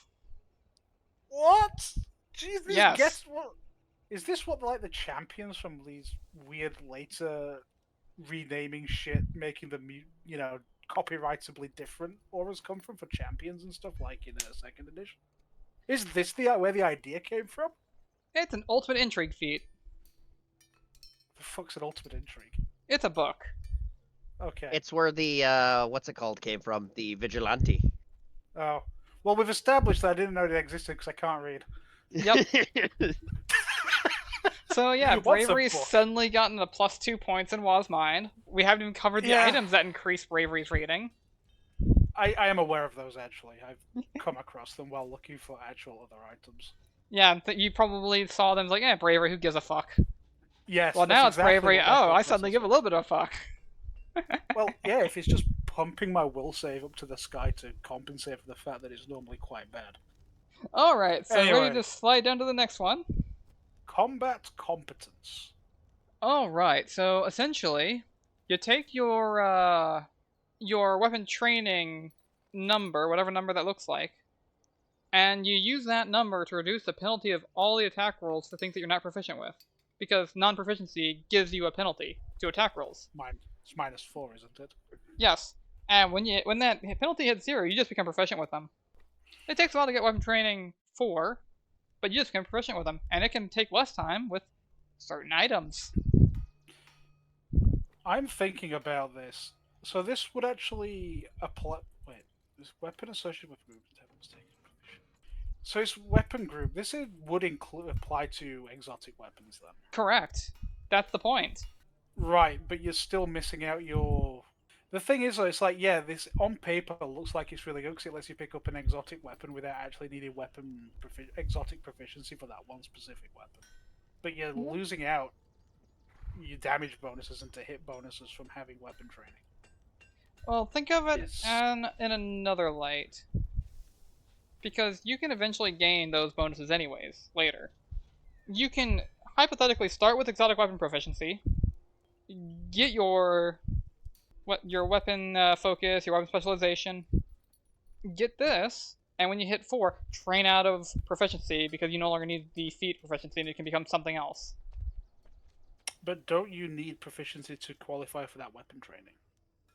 You gain that proficiency when you stack up to weapon training 4. By Oh, some I means. understand what you mean. I actually. Oh. Ah, it saves you a feat. Man, fighters really are kings of feats. I understand what's going on now. Oh, right. Shit, cool. Broadening horizons by talking about the most basic class and reading what it My actually brain can is do. expanding! Wow, going galaxy brain because we discussed fighter, Um, and now he's actually being forced to read what all those abilities he didn't Yes. know do. Yes, that is exactly what's happening. I mean, this is literally what happened with the stamina system, where I spent years being like, stamina system, I bet it's garbage, it looks like it's nerfing stuff. Then I sit down and read it and go, wow, I'm applying this to my cohort right now. Yeah, basically. Yeah, turns out stamina pretty good. Stamina system has a lot of rules. The purpose of stamina is to buff marshals. You know, we've basically got a stamina boost for every combat feat, for the most part. Yeah. We should just throw this on we should throw that on Norman. Very possibly will, at some point. Norman, actually a terrifying fighter. He's built beyond the confines of what I expected for him. Let me put it another Norman, way. I was actually looking at terrifying. Norman with the idea of, it'd be great using this character to explain a lot of the functions, like, say, retraining later on. Sure. Because, Apparently, we've decided to take Norman in a different direction. He's not going to be a scary fighter anymore. So he doesn't need this intimidating prowess. Well, how do we get rid of that? Well, you see, there's a system called retraining. Wow, we are spoiling the shit out of Norman's story. It's fine. How could you? They might have been very invested in Norman. It's Hey, fine, look. I'm sure. That is basically spoiling that Dumbledore dies. Dumbledore Wow, dies? how could you spoil that movie from umpteen years ago? Movie! I think you mean book! Yeah, Can but you people There's don't a read. book? Hey, what are you talking about? How do you know it's a book? You can read? I've seen. Hey, Were you about to say I've I've seen the seen- movie? I was gonna say. No, I was gonna say I've seen the book. I know it's a book. It's like Lord of the Rings, okay? I've seen the book. on a shelf in passing while going to the coffee shop. But you could read the title? You drink coffee? What? Well, no, coffee shops sell tea. Oh. I'm surprised you still didn't call it a tea shop just cause. That would be a disservice to actual tea shops. Shit, he's got a point. I'm not going to call Costa Coffee a tea shop. You know, he's got a good point. I can't find fault with that. Alright. This video has gone so long, we're turning unhinged. Well, I am, anyway. This is why there's a two-parter. So, combat maneuver defense. So when you're wielding weapons from your associated weapon group, the weapon training bonus applies to all CMD combat maneuvers, instead of just disarm and sunder. That's pretty good. Yeah, that helps you be better at not getting grappled, or tripped, or anything else. Your knowledge with the weapon makes you better at not getting fuckeried with. Probably because you're using that weapon to unfuckery yourself. You can really start double dipping into anti-grapple tech. You can. Or triple dip, or fucking triple dip, to be honest. This with the armor training, plus if you're going with the human bonus, because you might be human, like you can suddenly get really, really high numbers for various things. I'm gonna say, between boosting your will save from bravery and whatever else you're doing, and those two feats, you could conceivably become very unstoppable. It's still very stoppable, just harder to stop. I mean, there's unstoppable in the Unstoppable game is a Green Knight ability, not a fighter ability. Oh, shut up. I'm gonna say, well, if you're Stalwart Defender, your primary ability is ultimately stoppable. Ultimately, I'm so stoppable you can't move me from where I've stopped. Yeah, exactly. Grodius, you're standing in place. I've come pre-stopped. Woe betide if you make me move. The Karen Dwarven build? Defender vibes. Mm-hmm. Alright. So, Dazzling Intimidation. You might notice that fighters also get a lot of tech for intimidating if they want to intimidate. You know when Waz said that you're probably not going to be very intimidating? You can be very intimidating if you want to be intimidating. I said you're not going to be very intimidating in the baseline because of where your stats are allocated, but then you go for the ability to apply your strength to your thing, and then you suddenly become very good at it. You need to invest in it. You need to build into it. So, what Dazzling Intimidation does is, you can demoralize as a move action instead of a standard action, which is a big deal, actually. And you get your weapon training bonus to your Intimidate checks, which is pretty decent. Especially if you're stacking your weapon training bonus with items, or any other weird abilities that will boost it. Oh, and if you happen to have Dazzling Display, instead of a forward action, it becomes a standard action, which is nice because it becomes much more usable when it's not taking your entire turn to use. Yeah, it suddenly feels worth it because in a lot of cases you have to move to get into combat anyway, and this is like, well, I will smash their AC into the ground and then get into melee with them. Yes. It's just pure usability. It makes Dazzling Display feel better, or you can move action Intimidate and then standard action do something else, probably attack. Like drop a Vital Strike. Where we at? Defensive weapon training next. You get a shield bonus to your armor class. You get to add half your weapons enhancement bonus to that shield bonus. And when you get your weapon training bonus up to +4, that shield bonus becomes a base +2. It's lost if you're like CC'd, but there's a lot of fighter abilities that turn off when you're CC'd. Just don't get CC'd forehead. This is a very ghetto Zweihander warder from Weeaboo Fighting Magic. What's it called? Path of War? Path of War. Yes. Weeaboo Fighting Magic. I think you had it right the first time. I mean, Weeaboo Fighting Magic was the Tome of Battle from 3.5, but Path of War is basically Tome of Battle. It's the same fucking book. It's kind of ghetto that, but it does let you get a shield bonus if you're, say, using a two-handed weapon and you don't want to use a buckler.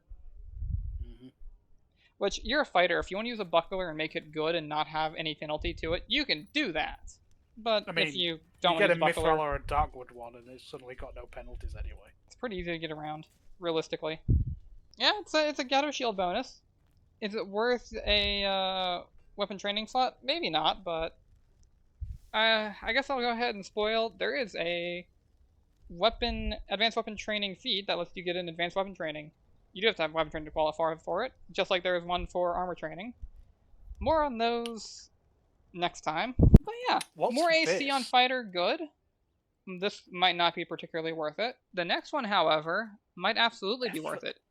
Effortless dual wielding. Is this going to go into 2-weapon fighting throwing nonsense? Well, what it does is, so we haven't talked about 2-weapon fighting rules yet, and I don't want to get into it, but needless to say, it's much easier to hit with a light weapon than it is to hit with a one-handed weapon when you're 2-weapon fighting. This allows you to treat one-handed weapons as if they were light weapons for 2-weapon fighting. It's like a difference of, like, say, a -4 or a -2. Which, if you don't have the feat, the penalties get so high that it's not worth 2-weapon fighting. Don't 2-weapon fight unless you have the feat.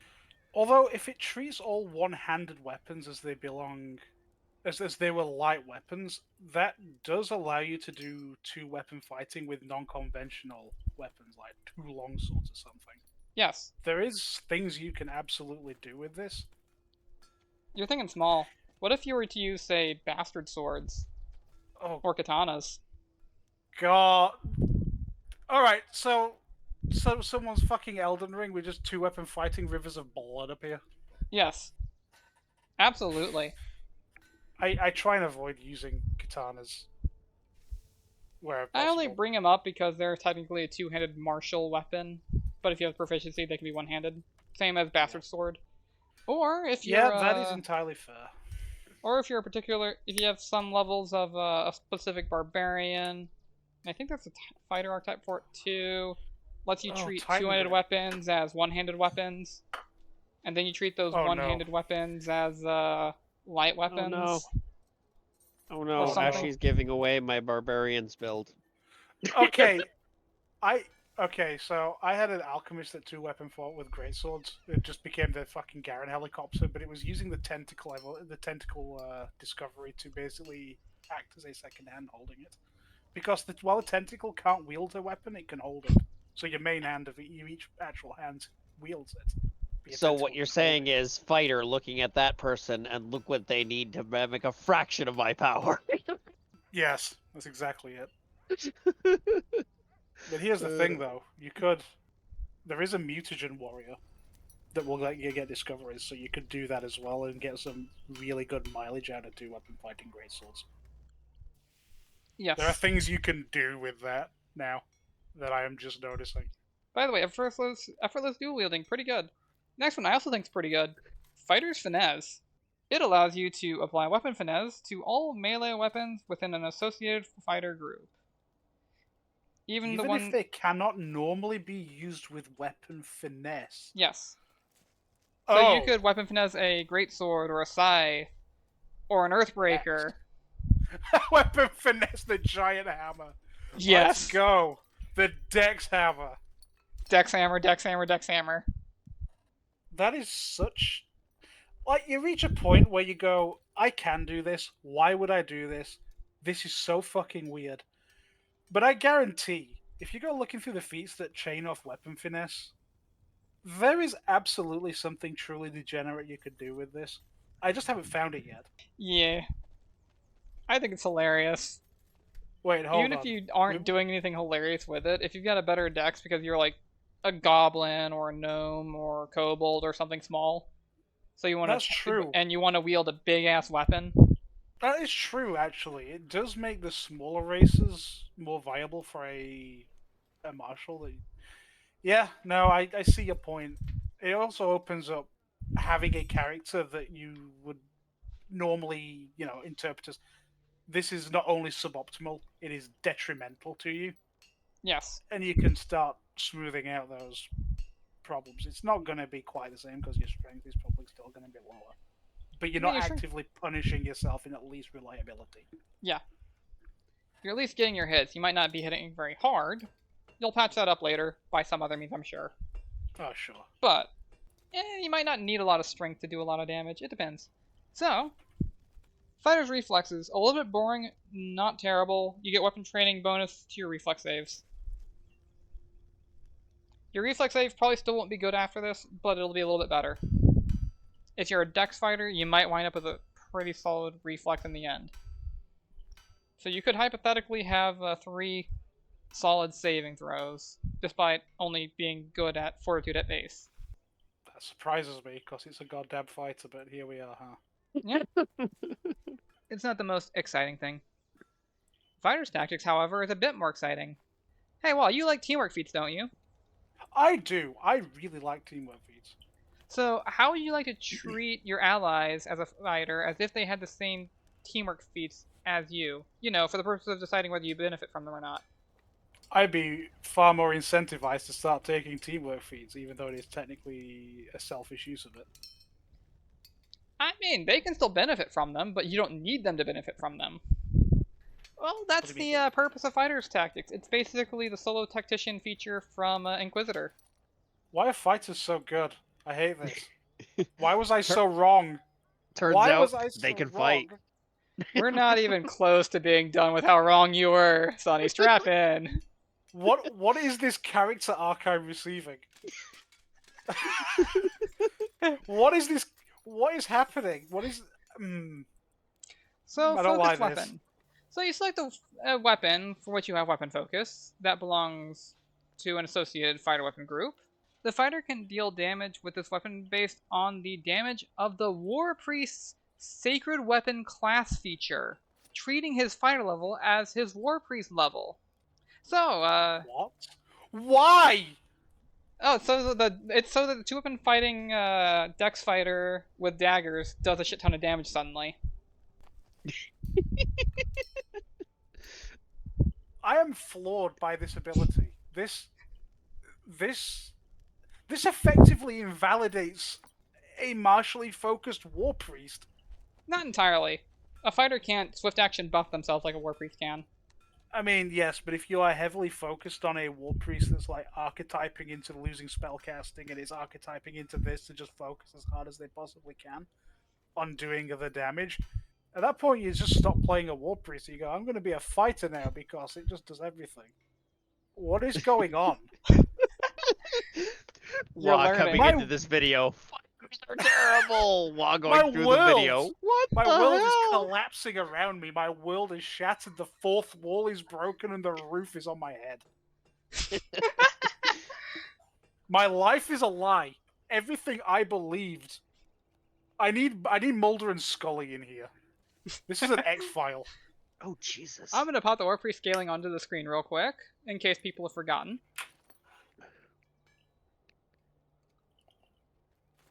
You know, that focused weapon combines very well with one you're about to get to. Yes, it Fuck does. that train grace. Wait, what? When the fighter uses weapon finesse to make a melee attack with a weapon using dexterity and rolls. You're reading ahead, Wah. We're not there. We're not there yet. I know Des you're getting mentioned excited. it.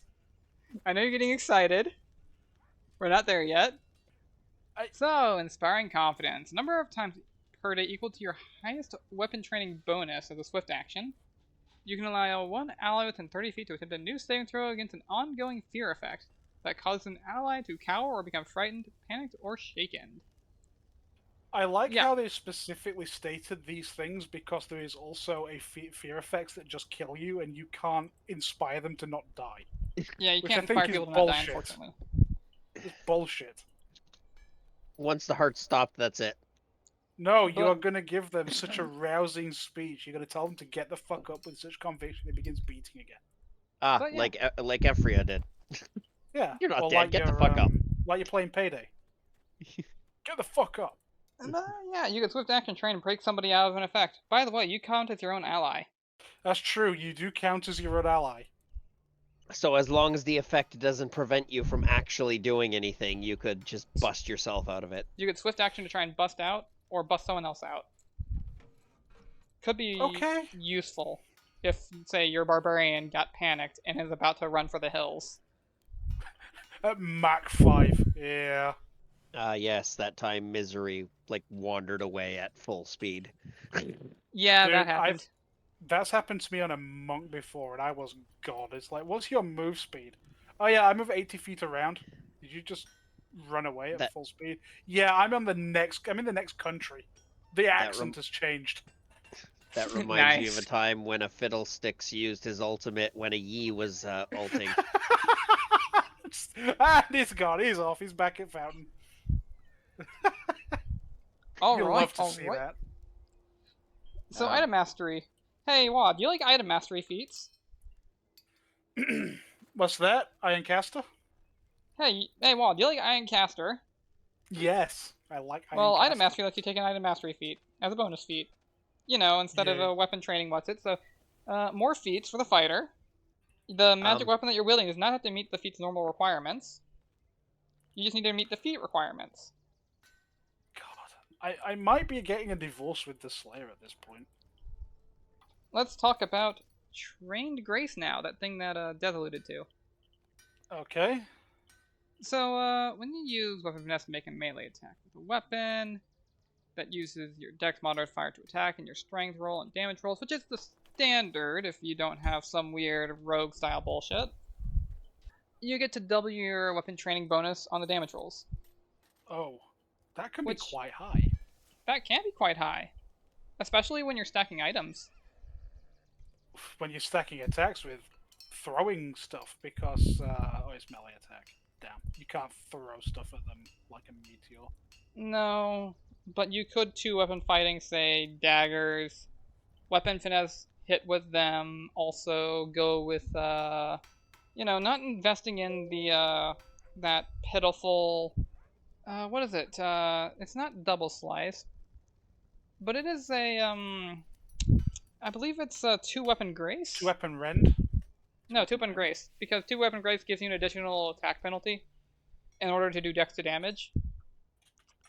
Yeah, you could skip that. Just do weapon training instead. Just double your weapon training bonus and existed. hit them harder. You Yeah, two can weapon grace get- exists. It says you can gain the benefit of the fencing grace, slashing grace, or starry grace feats while fighting with two weapons. I see. Yeah, because Interesting. normally those feats exclude the ability to use two weapons at the same time for them. That's true. Yeah, let's What just skip that. what Without... a weirdly good band-aid feat. Like, this just fixes an issue inherently built into the system for doing certain things, and it's like, fuck it. Yeah. A bit like Dirty Fighting, actually. I mean, it could. It could. Good. Trained initiative. As long as you're wielding an associated weapon, or as long as you're able to draw that weapon, you can apply your weapon training bonus to initiative. In addition, if you have quick draw, you can draw it as a free action as part of making an initiative check. So the swashbuckler thing there. That's... Why are fighters good? I hate it. I don't like this. You know, I was going to save this bit for the next video as well, but I'll go ahead and quickly mention that there is a feat that you can qualify for if you worship Caden that allows you to apply your bravery bonus to initiative. Oh. So, you could get, like, a lot of initiative on a fighter. And probably the go fighter first. going first is ideal. Next to the wizard. Well, maybe it goes before the wizard. After the wizard. So, hey, do you remember how you were talking about how you wished the previous thing affect thrown weapons? Well, why don't you just take a moment to read Trained Throw?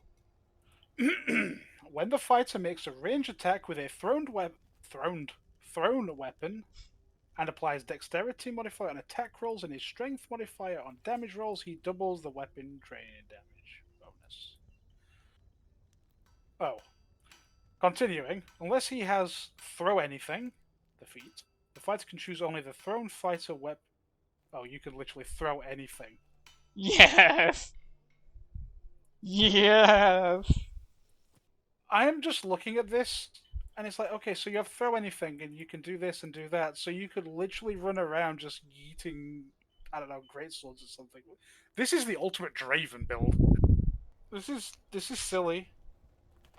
You can do silly things with this, like throwing, bouncing, rebounding. Great. How would Startos style interact with this? Because you're counting as and applying and accounting as, and this weapon can do this and that. Would this actually expand the usage of Startos style to something they really shouldn't be able to do? Like throwing a greatsword at something's head and having it ricochet around? Strictly speaking, I don't know. I feel like Startos does call out for weapon focus with a thrown weapon. Right, but then throw anything allows you to... Throw anything. throw anything, and then that applies these bonuses. Oh, there's also weapon modifications to just apply the throwing tag to basically anything. I mean, this is true. So you can get around it that way. There's something exceptionally degenerate that you could do here that would. This is one of those times where I'd be able to go, you're going to do something, don't tell the DM the specifics, and just let them experience it for the first time. Because their face might fall off. And it'd be really funny. Like, don't be deceptive. This is not a deception thing, this is a surprise. I think that depends on your DM. Not all DMs like surprises. Yeah, but come on. It's worth it. It's funny. It's definitely funny. And I, as a DM, would probably look at it and give it a pass because, you can throw it. You can now throw it. Sure, why not? Versatile training is a massive pile of text. It's a massive pile of text. Basically, you get to use your base attack bonus in place of like 2 skills that are associated with a weapon fighter group. I see that. I mean, that does shore up a lot of problems that fighters have with weapon skills, but then we've established that there's a lot of skills that they can sort of cheat through. Primarily being Intimidate. Yeah, like, this with the... Like, while you only take this one, like, twice, if you want to take it multiple times. The R1 you can take up to, like, 4 times. You could technically pad out your skill points and be a skill monkey between these 2 class features, if you wanted to. Because instead of using skill ranks, you're just using your base attack bonus everywhere. Here's the thing, though. The fighter gets so many feats, and we've established that these crop up basically double dipping into feats because you get your bonus feat, then you get your class feature, which you can turn into a feat. You get more than 1 feat every level at this point. You probably have the feats to just apply your base attack bonus to, 4 or 5 different feats, and just be like, I am exceptionally good at these things. And, like, it's probably important to mention, Bluff and Intimidate are associated with all fighter weapon groups, in addition to what's already present with each individual one. True. What I'm noticing here is that, yes, with a lot of classes, you are trading... You're trading feats or you're trading class features, and you're trading this down and doing this. But because Fighter works in such a specific way, where your primary choice of thing is always still scaling, these are just ancillary things, and you have so many feats, this is not really eating into your opportunity. It's not got a high opportunity cost. Whereas some things you're like, is this worth it? I could do this. Oh, I'm so feat starved, but I've got to consider doing this, this, and this. Because if I do something else that I could be doing or I want to do, I'm just losing so much. You're actually losing nothing doing this, provided you are focusing on your basically your forever weapon. As long as you're doing that, you are losing nothing for doing this and gaining everything. Which is what I'm noticing about the fighter right now. You lose nothing to be versatile. You can only go upwards. Which is really rare, actually, in out of characters and building them. Yeah. You often are considering, what am I losing to gain this? This is, I am just gaining, go fuck yourself. Realizing that fighter is actually kind of a toolbox class. Yeah, I never anticipated them to be a toolbox class. I didn't know. They're not known for it. I am honestly sure that there's some people from like 2nd edition and 3.5 who are really good on fighter mains and are like, well, of course they are. This is why we love them. And I'm just going to beg their forgiveness. I'm sorry, I didn't know. I was ignorant and stupid. Yes, you were. Hey, Des. Hey. Welcome back. I am begging forgiveness from fighter mains for slandering their boy. Or girl. It's okay. They always knew their boy was good. True, if you're playing a fighter, you don't need to convince anybody of anything. I didn't need validation. I have this stat block. I mean, I'm pretty sure I said fighter was my 2nd favorite class. There's a reason for it. It's because it can do a little bit of anything. You can totally make it into. Yeah, but we're looking at not a jack of all trades. We're looking at it's actually excelling at the things it decides to do. It's just I'm gonna do this, and I'm gonna be fucking good at it. Just because he's decided to. And that's nuts, because you don't really see that in many classes. They're good at what they do. The fighter, I'm good at what I decide to do. The fighter is just Wolverine. I'm the best at what I do, and what I do isn't very nice. Yeah. There's a reason that they're good at fighting, but when it comes to anything not fighting, they're kind of like, hey Rogue, can you make me a salad? Yeah, but we've just established with versatile weapon training that they could in fact just be whatever the fuck they like. And just be good at it. Oh I guess- yeah. Let's have a look. Okay. Is cooking on here? Can you use your base attack bonus to cook? Can you be? I mean, can you I think that would- Gunja-meshi this? I think that would fall into profession. Oh, It's a skill's a skill. Let's No, see. there's no cooking or profession on here. Alas, well, there's cannot be profession the driver, but Rip. Wait, you could use your base attack bonus. Wait, on this list? versatile engines. training, siege engines, disabled Disable device, and device driver. Profession driver. Um, I'm so good with catapults that I can ride your horse and carriage, no problem. I can drive. This is weirding me out that you can use your base attack bonus to drive, probably by threatening the fucking horse, but you can't use your base attack bonus to cook. That should be added in here somewhere. Base attack, profession, cook, and you can be the true Iron Chef, the chef, the juggernaut. Just spend your skill points that you're not using at this point on anything for anything else on just like cooking. But I want my base attack bonus to apply to cook. But you can put your level's worth of like skill points in there instead, even if you happen to have like the minimum 7 intelligence. Okay, fair. Also, Fine. some DMs will let you use survival for cooking, and survival is an option. True. Gourmet Bear Grylls, let's go. This is the finest piss you have ever tasted. The vintage. Mwah. Anyway. All right. What's So Warrior Spirit. Okay. So you know how Magus can empower their weapon? Yep. Think about it like that, except the pool is equal to 1 plus your weapon training bonus, and you spend 1 point to grant an enhancement bonus equal to your weapon training bonus.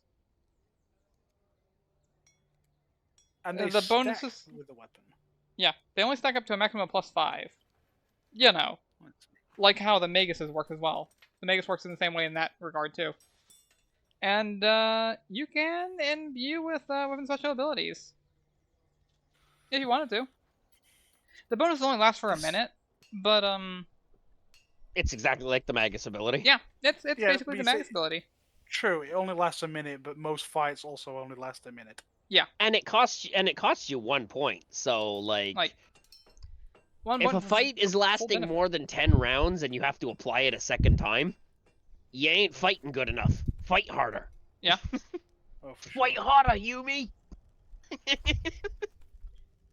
It's like it's not bad, especially in a Hold on. campaign where your like magic items might be being limited for some reason. I'm sure there's DMs who like to run their low magic, slightly horror survive. What is it? So- Low magic settings like Game of Thrones. I mean, Lord of the Rings is actually technically a low magic setting, actually. So this thing, Warrior Spirit, comes from Pathfinder Player Companion Magic Tactics Toolbox. Amazon wants to make sure that I am not a robot. I'm trying to figure out when this book came out. I don't know. I don't know when it came wants out. to It's sign me. companion. Let's have a look. Player Companion. It came out 2016, so this has been around nearly 10 years. Why didn't I know this? You don't I read. just didn't know this. Fighter. Okay, yeah. Fine. So yeah, a cute little Magus-like ability lets you spend a point and get a enhancement bonus to your weapon. Great for a low magic setting if you're on or if you're getting strangled for magic items. This just lets your weapon be magic when it counts most. Actually, pretty solid for that. And Or when you're desperately needing a source of fire damage and you for some reason don't have it, to make that troll real sad. oh yeah, spend a point, give yourself flaming. Yep. Give yourself your weapon training's value of just special enhancement features. Why not? Flaming, acid, fire, frost. Just go ham. Why not? Because you can. Because you can. Weapon Alright. mastery. The fighter gains a weapon mastery but as a bonus feat, or a weapon mastery feat as a bonus feat, You even know while how you not talk about wielding more it from- feats? Weapon mastery feats. How do you feel about those? They're pretty good too, right? Yes, Oh, they're good. Jesus. All the mastery feats are good. Yes. Yes, Holy they are. shit! There's just another sub list. There's 1, 2, 3, 4, 5, 6, 7, 8, 9, 10. Just 20 more feats in this list. Yeah. Okay, sure, fine. Fucking fighters, what the fuck? Okay. So, weapon sacrifice. It's basically armor sacrifice, but instead of sacrificing your armor or your shield, you sacrifice your weapon. And all the same shit applies, whereas if it's an impervious plus 5 adamantine Yeah. dingus. It's basically the same feature, just different different thing. Still pretty decent. But it. Hold on. Not amazing. When Conscious kills fifth as an immediate weapon, the original target takes no damage. The fighter uses option a number of times per day, equal to the weapon training bonus. So if you're stacking them both, that is many numbers. Yes. So if you've got them both, that is many number of times you can just shunt a piece of armor or a weapon into the line of attack. If you have the versatile thing that also is effectively doubling the amount of times you can use them both. Versatile Yeah. tactics. So if you've got somebody who's got men, make whole, whatever you've got, you actually become an incredibly basically the fighter needs to be whittled down before you can even drop someone. Because the Yeah, fighter you is can probably basically just start going to protecting your start. allies as long as they stay within your reach. Or as long as they're standing next to you, I should say. Reach is misleading. Yeah, reach means something different. Yep. But yeah, no, this sort of becomes the pseudo unkillable party until these charges have been used down. If you're fighting tactically, because everything's gone bad. And as long as you can, like, keep your weapons and armor from, like, shattering. Exploding, yeah, of course. Which, I mean, if you're using all adamantine gear, yeah, the chances of that are lower. If you have a shield and armor, then that gives you options to split damage between shield and armor. There is. I mean, It's not- hell, even if you've decided to take leadership and you've got a cohort that's built around defending you, which a lot of people do, Yeah. you suddenly have a very immovable, very protected character, because then you've got sacrifice, suicidal to throw yourself in harm's way for something. There are so many abilities that you can stack on top of this that just make sure that this person can either deflect hits or take hits for you. Hey, you may remember, you may remember Amala's brother, right? Mm-hmm. So Amala's brother's a magus. His companion was a high guardian. But more importantly, his companion had armor sacrifice and weapon sacrifice. Okay. So, Okay. you see where that's going, don't you? Yeah, you're way ahead of me, is what we're seeing. I think that would have ended poorly because almost every time they saw each other, the Amaya and that Guardian almost ended up just in a flat out 1v1 cat fight. Right? If they didn't like each other, this is true. By the way, do you know I like fighters? I didn't. I didn't really twig onto it, but now I do. Good, I'm glad you've Yeah, realized this. It used to be, though, why the fuck would she like fighters? They're terrible. And now it's like, oh, I'm stupid. The only fighter I've seen actually play was Mizra in 5th edition, and I kind of maintain that I don't really understand the appeal, because fucking whatever. Well, yeah, but what's the appeal of 5th edition? Oh, I shouldn't say that, actually. I mean, you're not Well- wrong. I agree with you entirely. Alright. We don't need to rag on 5th edition. We've got a better system Again. that we can talk about. Well, we're at the end now. Yeah, there's one more Hopefully. ability. So, Weapon Weapons Specialist. You select a number of combat feats that you know equal to your weapon training bonus with an associated weapon group. These selected feats must be ones that require the fighter to choose a type of weapon, such as weapon focus, weapon specialization, and the fighter must have chosen weapons that belong to the associated fighter weapon group. The fighter is treated as having the selected feats for all weapons in the associated weapon group that are legal choices for those feats. the fighter is also considered to have those feats with these weapons for the purpose of meeting prerequisites. Ah, so that's the human bonus feat, or the human feats thing, but just in a fighter ability. You know, in case your orcish fighter wanted to do the same thing. It's a way to make it where weapon focus and specialization affect the entire group that you're using, not just the very specific weapon that they're chosen for. Yes. Okay then. So I'll you- be honest. This block of text is written in such a way that my eyes started to glaze over. But I'm sure the wording on it is incredibly important for doing something stupid. It is written a little weird in my opinion. It It's says a lot it's to just say the purpose of this is expand these feats to the rest of your weapon grouping. Granted, you're Yeah, limited it's by how high your weapon training bonus is.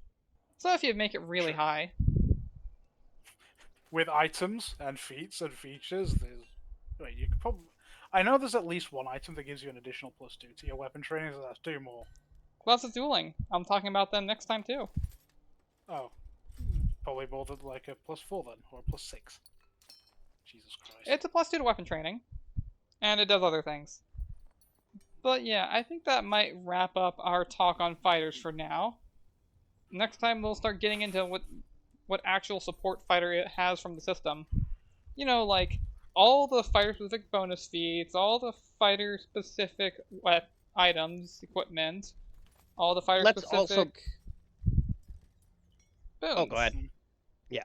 Let's also be let's also point out that fighter is the premier for variant multiclassing because they have enough feats where it doesn't matter that they lose a couple.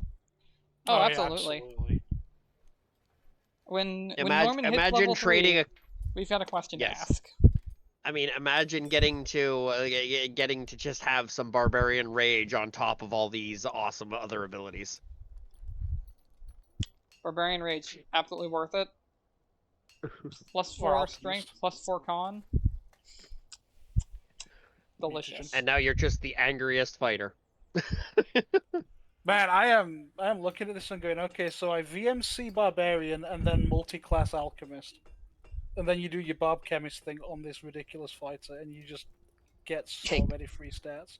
Take 3 levels of Magus and then go into this. I know it sounds bad, but when you get to Weapon Sacrifice and your Black Blade is indestructible, you'll be laughing. It's true, actually. Fair enough. Okay, That's actually so kind of I think cute. we've just established that fighter is both good and the most versatile thing you've ever seen, because you can just VMC slap another class entirely on top of it. Yep. And not Holy even feel shit. it. And not even feel it. I mean, hell, then you roll a Evangelist as a prestige, drag fighter up, and it drags the VMC up with it. Get your boons. I think I want to make a truly degenerate fighter now. Well, Too bad, do we you're have not allowed. You don't like them. any- do we have any closing remarks? Yeah, my entire worldview is shattered and broken. I am glad that I have done so. And I'm for a me, broken man. if this is the basic and boring class, wait till we get to the exciting stuff. Yeah, Oh boy. true. Well, thank you all for watching. If you enjoyed the video, consider liking. Maybe consider giving us a subscription to help save Des from the hell that we are going to be putting her through. Jesus And, Christ, this was what, like a 2-hour video? Same It could have thing. been longer. There's a reason why I was like, yeah, we have to cut this. We have to cut this off. We can't talk about all the support and the class at the same time. No, I'm pretty done. Yeah. Next week. Next doing week it all again. on PF1 Enjoyers, we get back into fighter and agonize over feet, equipment, and whatever else we can find that supports specifically the fighter class. Everything. Tune in next time. Bye. Bye.